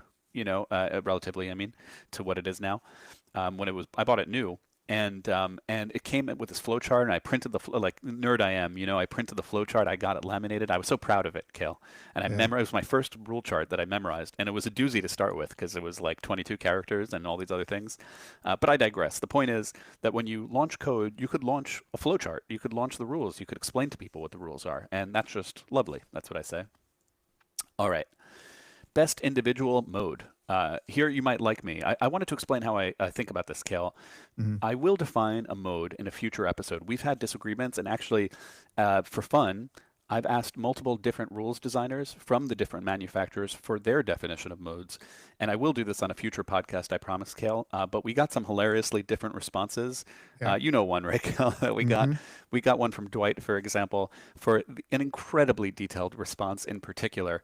I've heard from Ray Day, I've heard from others on this, and I'll put them together. I think it'll be a fun thing to talk about. What do I even mean when I say modes? But for now, when I say mode, I don't just mean any game feature, like a Stormtrooper hurry up when you get by hitting the Stormtrooper stand up in Star Wars. That I don't mean as a mode. I mean traditional modes. You get into a chair in the electric chair in Adam's Family, and it gives you one of the windows that's on the playfield there, for example. Or you get in the scoop in Godzilla and you have to pick if you're fighting Titanosaurus or Gigan or Ebra, like that's a mode to me. Or all the character modes in Star Wars, for example. Right. So that's what I mean by modes. Any argument there, Kale? No. I think it's clear. Or Beatles, right? You pick it from the get-go. That's right. You pick it from the get-go. And Cats and Brian has a question. What's the best way to get in touch with Pinball Nerdatry? I suppose it's watch this podcast. Is that right, Kale? Yeah, that's the answer. Way. That's a good way. And go play on location too. And go play watch the podcast and play at Electric Bat Arcade or other locations, and you'll find those people out there. If you could believe it, might even be nerdier than me about it. I don't know. I'll leave that to you to judge. Okay. I also want to take a slight digression, not my long digression, to unique versus generic modes. I can't give the award to anything that has generic modes. Generic modes means hit the blinkies or not. Do you hit just blinking lights? And I'll point out as a general rule that games that have generic modes have more modes, and that's certainly the case here. What I mean is, for example, you take Joe Katz from JJP, who worked on Harry Potter, or Ray Day from Stern, who worked on Star Wars, and they may take issue with my categorization here, so I want to defend myself first. Star Wars has over 30 modes. It has 24 character modes alone, and each character mode has unique clips and callouts. So in that sense, hey, that's a unique mode. A lot of effort went into that, and I don't belittle the effort. There's a lot of effort that went into that, but the rules for the modes are all the same. Every single character mode in Star Wars, all 24 character modes in Star Wars, have the same exact structure. They have blue shots and white shots. You have to hit 4 blue shots to progress through the mode, with the final shot always at that Luke Vuk on the left side that completes the mode. The white shots only increase the scoring of the mode, but the value of those blue shots, but the blue shots are the only thing you have to do. The clips change, but the rules don't. I recognize there are other modes in the game, like Jabba events and Vader modes, and they have slightly more unique rules, especially the Jabba events. So it's not fair to call this a binary generic versus unique, but by and large, most modes in Star Wars are generic, and so I stand by that. Any argument there, Kale? No, not at all. I just want to answer Cats and Brian real quick. If you join our Discord, Serge is in there every day. If you go to electricbatarcade.com, go to the podcast link. There's a link in there for joining the Electric Bat Discord. True story. And yeah, a lot of people reach out to me in Discord, and I handle it so far, at least. I'm helping somebody give them like consult on their virtual pin on their like homebrew game codes. It's a lot of fun. I won't call them out unless they want to be called out. Anyway. Next, let's look at Harry Potter, for example, the other generic mode in this group. I should give you the slide here. So Harry Potter has generic modes. It has 6 different movies to choose from, each with a dozen smaller modes. So you get like over 90 different modes in the game, mini modes. And again, each one has unique clips and callouts. And in that sense, they are, of course, unique. A lot of effort went into them. I don't want to belittle it. But again, the rules are the same. You hit lit shots. The particular shots you hit might differ based on the clip. If it's a clip of Harry Potter going to the Diagon Alley, then you have to hit the Diagon Alley shot. If it's a clip of a villain, you might have to hit the Death Eater shot. The shots vary, but it's still just hit the shot. I can only give awards for modes to ones that are unique, and maybe I'll give the award and that'll make it clear when I say unique modes. Are you ready, Kale? Yep, let's go. Okay. And Drain Monster says they love Harry Potter with so much variety in their modes. I wonder if I ask them, what's their favorite mode? Can they answer it? That's my argument here. And maybe they will answer it, and they'll make me look foolish. But I claim it's hard to have a favorite mode in Harry Potter or one of your favorite character mode in Star Wars because the rules are exactly the same. But you're going to like my individual award, Kale. My best individual mode is D&D because they did something unique. It's not just, hit the lit shots. There's a stealth mode in D&D where the guards will find you if the ball hits the slingshot enough times. So the slingshots will trigger the guards. And that's like storytelling in pinball. You could almost think of this award as what's the best storytelling award in pinball? And that's storytelling. And stories are usually told in modes like that. So it's like you feel like, oh, I shouldn't hit the slings because there are guards there, and then more enemies will come out. What do you say to that, Kale? Yeah, well, you know, I agree with that one. I know you would. I know you would. That's my individual mode. Modes don't just have to be hit lit shots. They could be a concept. They could tell a story, and I think that one does. I don't think the character modes tell a story. They do in the clips, of course, but in the actual rules of the mode in Star Wars and the rules of the mode in Harry Potter, they just progress things with clips. They don't actually, you're not feeling it in the shots you take. Anyway, best overall modes. Sorry. Oh, let me give the award. Let me show it. And shout out to Tom Graff, who was a nice guy, and I met him and his son Neil, over at Starfighters Pinball Festival, and fan of our streams. I learned, Kale. Oh, cool. Which is awesome. Yeah. And he's so he's a legend. He is a legend. Technically, I left the network a couple of years ago. So this is Spy on Puck. But and so I want to show it. Idar tells you something must be going on in that kobold town. Yeah, I think there's going to be an slings will alert tomorrow. the guards. Be careful. And here's your sling meter. Joel's just being Joel. That's basically what it is. I want to show him. He's going to hit the slings, and I want to show what that looks like. See that sling going? And the meter's going up. People in the pinball network I want to show what are happens. Great, so maybe can I show another few seconds? Don't dismiss anybody from the guards alerted. The network. And so now guard comes out, the kobold guard, and you have to kill him. You know what I mean, Kel? Yeah. All right, so that's my individual mode. It's a great concept for a mode. Are you ready for the next award, which is best overall modes? Oh, I can't wait to see what you've chosen. All right, I have chosen Evil Dead, and so I want to give an argument for it here with a bunch of. I won't show all the same videos again, but it has 2 independent pathways for the movies that you could pick Evil Dead 1, you could pick Evil Dead 2, and play through 4 modes from each movie. So it's a total of 8 modes. Each individual mode is very different from each other with very unique rules. Each of them. Of those 8 modes has a phase 1 and a phase 2. Some have a phase 3 actually, and they tell the story of the game while you're playing it in some way.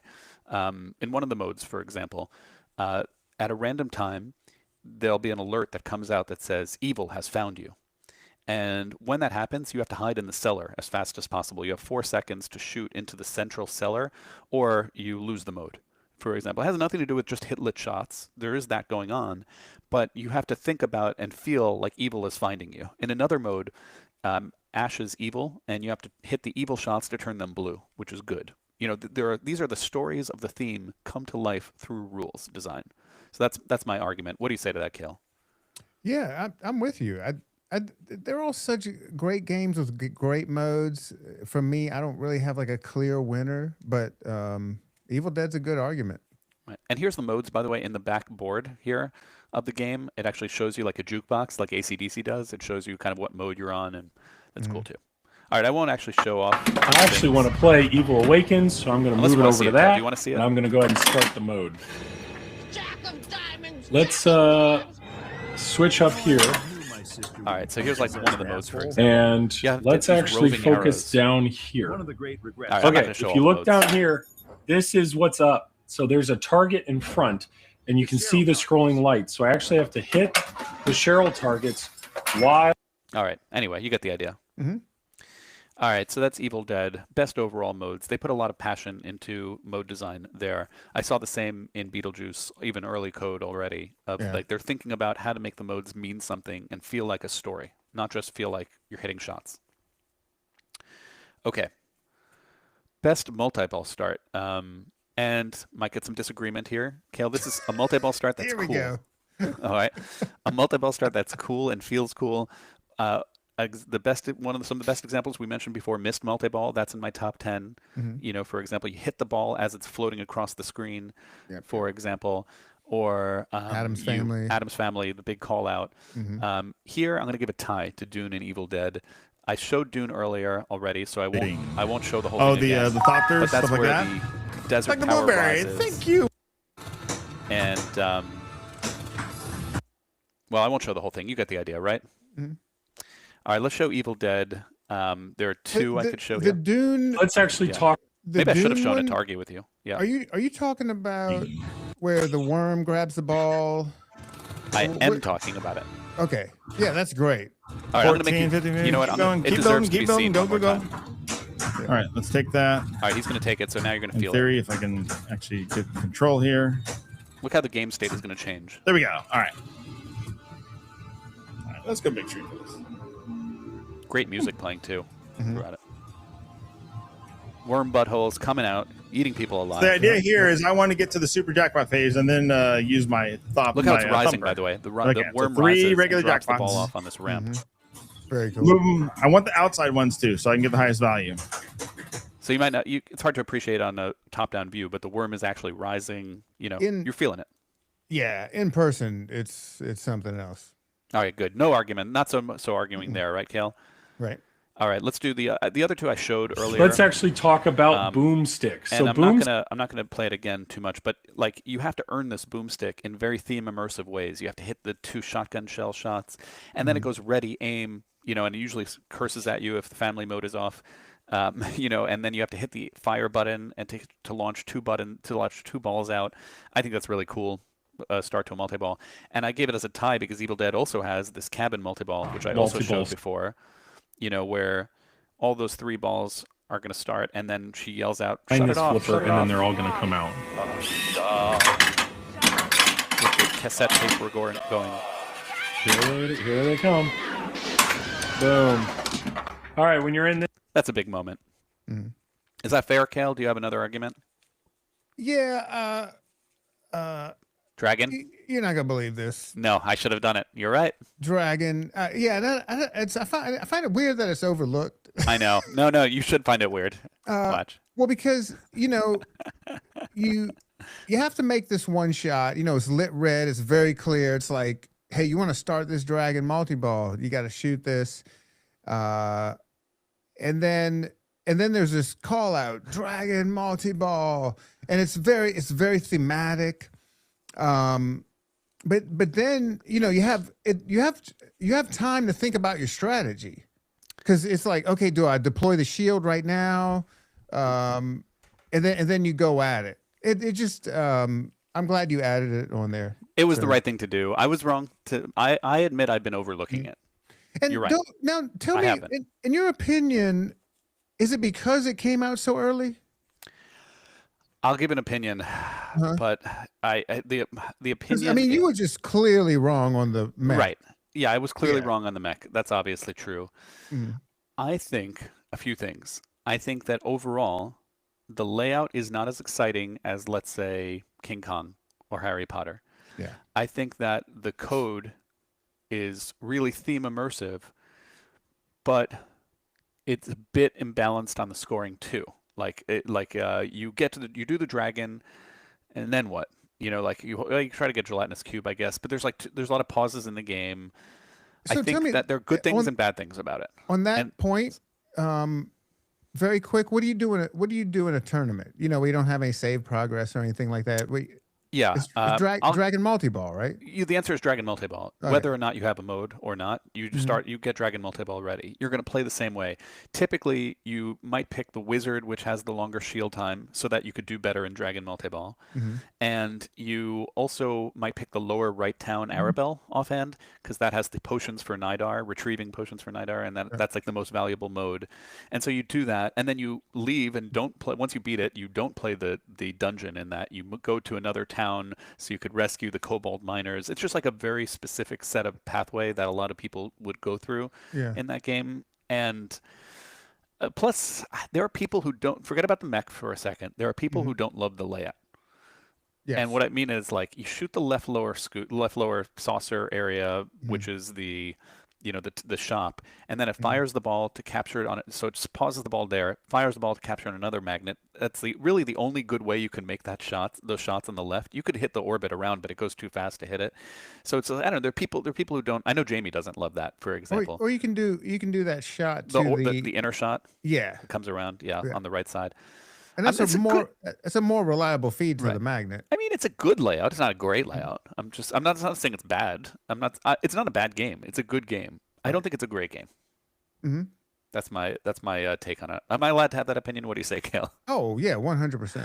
And I think that's the real reason why it doesn't get the same love. But but I think when you break it down as you are here to do, you make very good points. It is the best mech. It does have a great multi-ball start. It is a cool thing when the dragon fires you. Also, I played the pro too much, so I guess that biased me too. Yeah. Yeah. All done. Nice. Yeah. We go on. The battle continues. We are at best use of multipliers. So for me, let me go through this. Best use of multipliers is... Oh, you know what I did? I wanted to show... Here, I have this Walt Wood clip for Mist. Look at that ball. Yes. No! He needs to hit it. Get out of here! Yeah! You bastard! I want to give a shot. Yeah. We have to give a shout out to this. And if you have not watched this stream, this was the first time Walt Wood visited the Electric Bat. And we had the streaming rig set up. And he comes up to me. He's like, do you want to see me roll Bram Stoker's Dracula? And I was like, what are you talking about? And he's like, well, what's the deal? Like, there's nothing in the code after like 10 billion or something. What? Sorry, Dustin Echoes.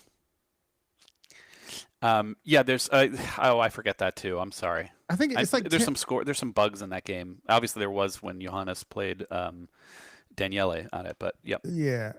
But I think like once you get to 10 billion, it just goes back to zero. So you can literally roll BSD. The impressive thing is he just comes up to me. He's like, hey, do you want to see me do that?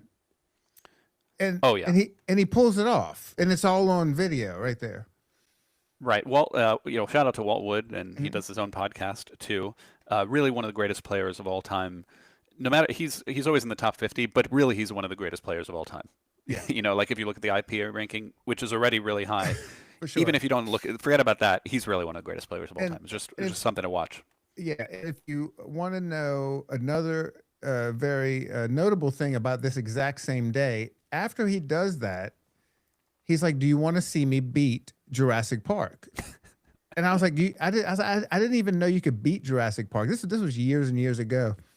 I was like, sure. So we set up the stream on Jurassic Park, and he goes all the way through Jurassic Park to where it says game over, and that was it. Yeah, he's a wild dude. It's tough to learn. As great as he is, I can't learn what he does. When I watch like Keith Elwin or somebody like that, I'm not saying I could play as good as them at all, but I actually can learn what they're doing and the moves that they make. He's more sort of an innate force, like you can't really quite learn that. But credit to him. That's what I'd say. So anyway, I thought I would show this because it was fun to show Walt, but also the Mist multi-ball. That's what a good multi-ball start looks like. If you want an all-time great one. All right, best use of multipliers. Easy answer for me here. It's Star Wars. Again, Fall of the Empire. Ray Day. Ray Day, again, shout out to him. No question for me. Ray Day is really super thoughtful when it comes to making you earn your multipliers. It also allows the game to exponentially increase in score in that pacing way I was saying before. So let's say you start a mission, for example, you start one of those side character missions. There's 8 of those character missions, and they correspond to these 8 lights at the center art. For example, I do wish they would line up better in the art, whatever, but they don't. Like this one is that, and that one's like this. They don't line up, but 8 little inserts represent 8 different shots around the playfield, and so if you start a mission at a character who has already completed a mission, then the mode shots are worth 2x. If you start a multi-ball like Hoth or Lightspeed, and if you already played those missions, then if you played a mission, let's say you played a mission on this shot, which corresponds to this shot, then jackpots on that shot will score 2x the value. If you beat the mode, if you played the mode, you'll get 2x jackpot on that value. If you beat the mode, you get 3x jackpot on that value. So in other words, it makes you earn those multipliers. If you want to play a multi-ball, fine, but you might want to play a mode first, do well in the mode, beat the mode, and then play the multi-ball, and then you get 3x the value of that. So that's why I think he wins on that one. Shout out to Neil McRae in the chat. Neil by the way. McRae in the house. Good to hear from you. And then I'll say, like, why does this win over other games? For example, Evil Dead has terrible playfield multipliers. You cannot activate them on purpose.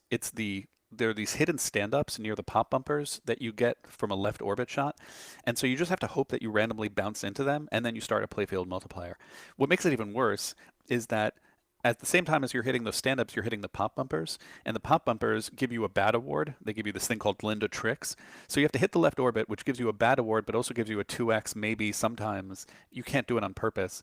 Or like King Kong, for example, as great as that game is, the playfield multipliers are all on the stand-ups. And you could do it on purpose, but in practice, it's accidental. People are just getting 2x, multipliers by accident there majority of time. I don't love that.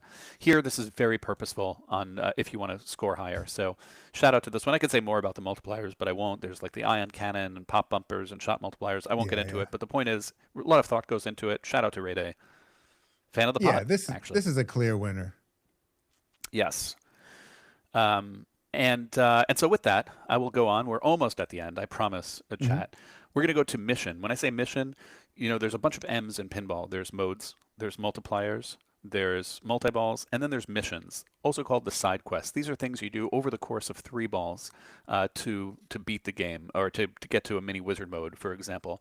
We just mentioned X-Men has the Sentinel thing when you get 35 Sentinel kills. But I'm going to give it to 2 here. I'm not copping out. I really believe this. 2 get it. One is Evil Dead, Sanity Laughing, and I showed this earlier, so I'll show it. I won't show it again. I'm just going to mute the audio this time.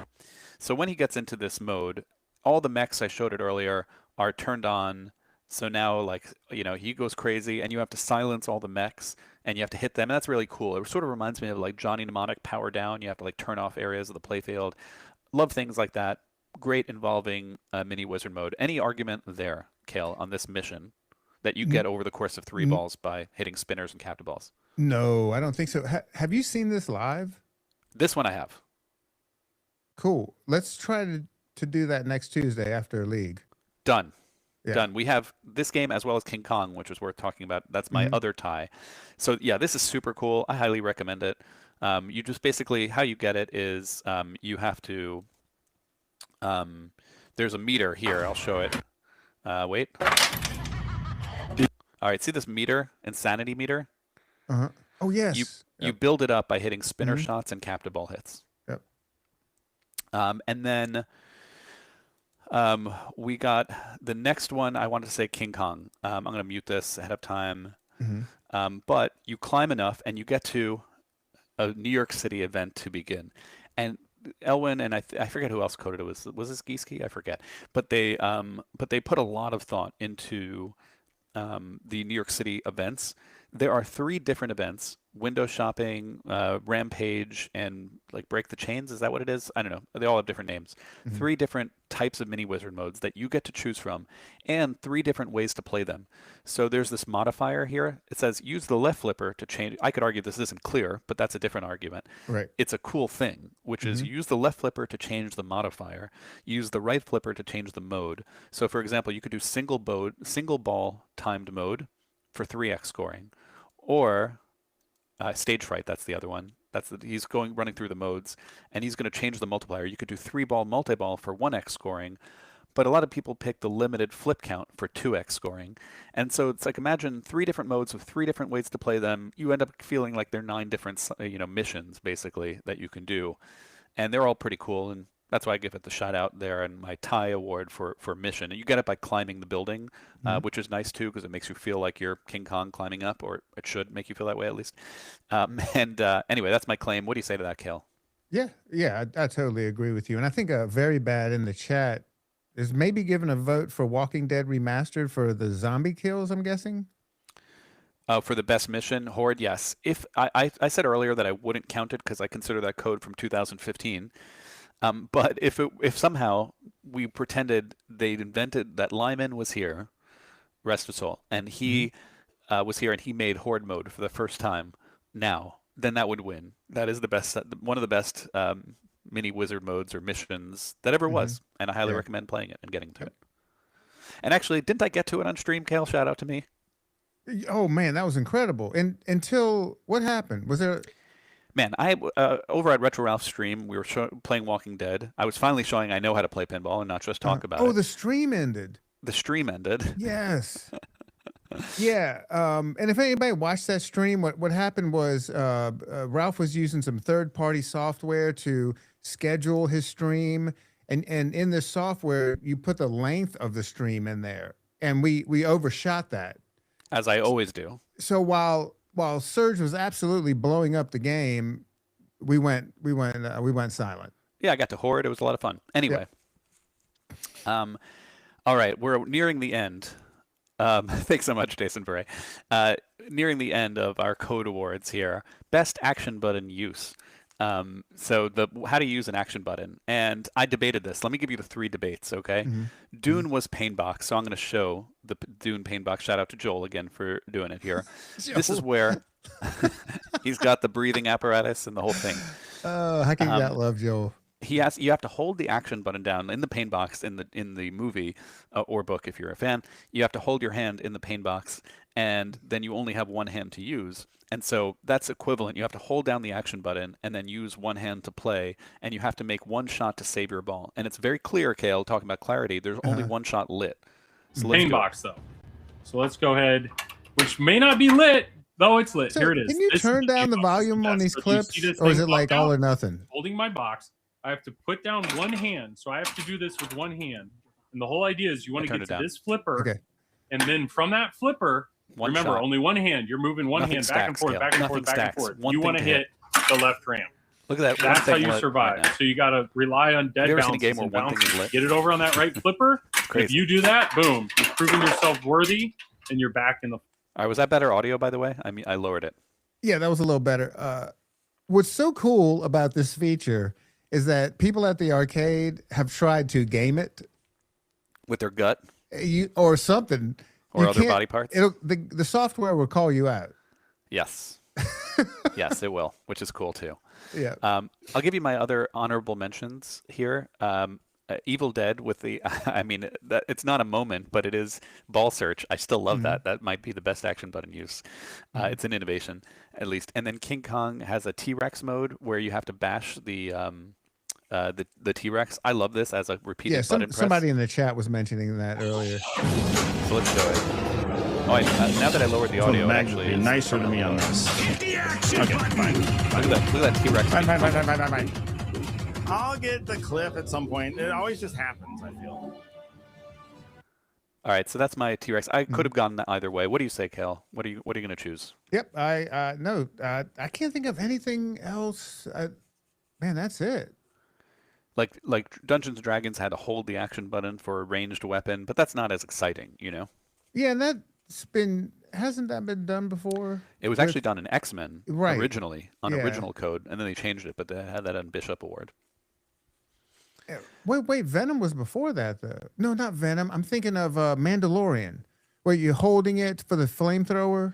Yeah, but that one is a little different because you hold it, which is really ridiculous, actually. It's a terrible implementation, but you have to hold it down, and if you hold it down, it will light all shots for 2x. Right. But if you hold it down half the time, it'll only light half the shots for 2x. Yeah, correct. Yeah. And for me, and most people don't know that, and so they end up holding it down half the time and then letting go, and it doesn't, unlike what you said in X-Men or original X-Men code or D&D, there it's you let go and it's an individual shot that takes care of it. It's like a boom button for an individual roving shot. Right. Whereas in Mandalorian, it's like it lights all shots for 2x only if you hold it down for sufficient time. And I've seen high-level players make that mistake of not holding it down enough. Yeah, and what I really like about the ranged weapon shot in D&D, when you upgrade your weapon, it scrolls slower, so you can more pick your shots. You can pick it more easily. Yep. All right, Kale. We are now ready for our last award of this first inaugural 3-hour Pinpal's award show. What do you say to that? Are you ready for it? Okay, so this is best code. Best code all around. All around, having said everything we just did for 20 other awards and all these individual things, what do I think is the best code? Quite subjective. Some of these less subjective, but this one quite subjective. Let me start by saying why I'm not giving it to Harry Potter. Can we start there? Okay. Yes. I have a rule of thumb. I said it before earlier when I was talking about generic modes versus unique modes and how at least I defined mode and then generic versus unique. Just hit the blinking shots without any more thought than that. I can't ever give a code, the best code, to a game that has generic modes. I refuse to do it, Kale. I want people to give thought. I want every programmer to give me a lot of modes and to give me thought behind each one of those modes and what they do. And they do give thought, and that's, I don't want to paint with such a binary brush here. They show you clips. They tell you what shot to hit is based on where the clip is in the show, in the scenes that are playing. But I can't say like, man, did you play that mode? That mode's really cool when that happens. In D&D, I could say, wow, that's cool with the slingshot and the guards, you know, but I can't name a mode in Harry Potter that's like, you got to check out when this mode happens, you know. It's just, there's nothing like that. So I will never award anything with generic modes. Let me start by saying that. That's why Harry Potter loses. I know other people have given Harry Potter its best. I love a lot of things in the code, and I think it's great in many, many ways, but I'm not going to give it the award for that reason. In the end, I will give it to Evil Dead, and let me tell you why, Kale. Let me make my defense, okay? Oh, man, I was scared. You were scared there? Yeah. Okay. Because I thought you were going to pick one game, and I had a great argument against it, but okay. I chose wisely. You chose wisely. I'll give my last defense here. It has many moments. We talked about it with the boomstick and the cabin multi-ball, and those are great multi-ball starts, but it also has the insanity laughing, and you have to turn off all the mechs in it, for example. It has the most depth of any game we mentioned. It has many, many mini wizard modes that gives you so much to strive for. Should you try to complete all the modes, if you complete 2, you can get a Henrietta multi-ball. If you complete 4, you could get to the other one. But you could also play the other Evil Dead 2 movie, and then it gives you the Cheryl, and then the other mini wizard mode. Should you go for should you hit the hand so that you get to kitchen fight, or should you mini wizard mode? Or should you hit the captive ball a bunch so you get to that mirror sanity laughing things? It has the best side quest mission I mentioned, best multi-ball starts, best overall modes.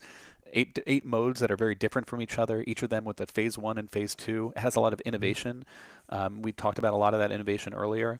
And so that's why, for me, Evil Dead does the best job in code overall for the year. And shout out to Spooky and Bug, who was on our podcast not so long ago. They do a good job. What do you say to that, Kale? Yeah, I agree. And from launch, they gave you a fairly well fleshed out game with not any bugs that I can think of. I agree there. And I only have, Kale, one more slide to show. And you said I could do it, Kale, which is play the long version of our award show theme song. Are you ready? Are you ready for an outro? Anything else before I show the outro? No, go ahead. Okay, so we're going to do the outro, but you have to promise to be quiet and enjoy the theme song, Kale. Do you promise? I'll be quiet, like I'm in church. Like you're in church. All right, chat. It's been a pleasure. This will take us out on the theme song, and then we could wrap it up.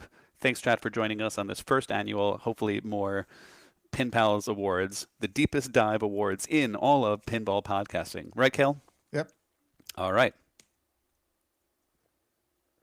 It's the Pinpals Awards Show with Kale and Sue. Watch as they go ridiculously deep. Oh, it's too loud? There we go. Oh, I'm going to play it again then. Sorry, Kale. Is that better now, though? I think so, yeah. It's the Pinpals Awards Show with Kale and Sue. Watch as they go ridiculously deep, perhaps too deep,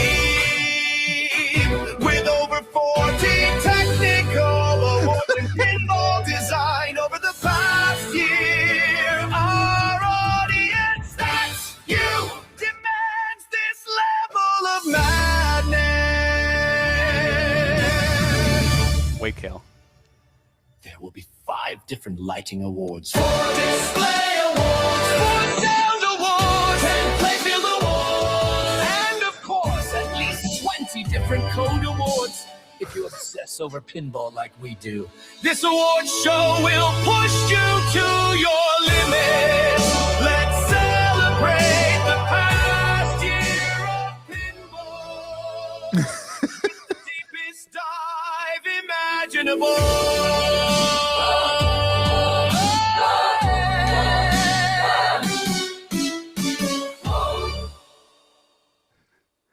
Thanks, everyone. That was amazing. I think we should do all these live from now on. We're doing it live. We're doing it live. We're doing it live. That's it. All right. All right. Thank you for everybody joining us in the chat.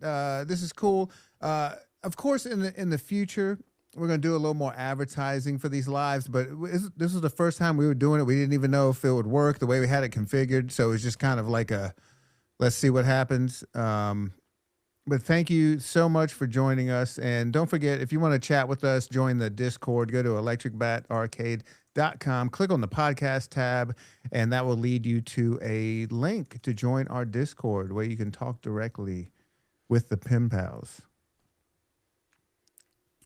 Thanks, everyone. All right. Pinpal's out.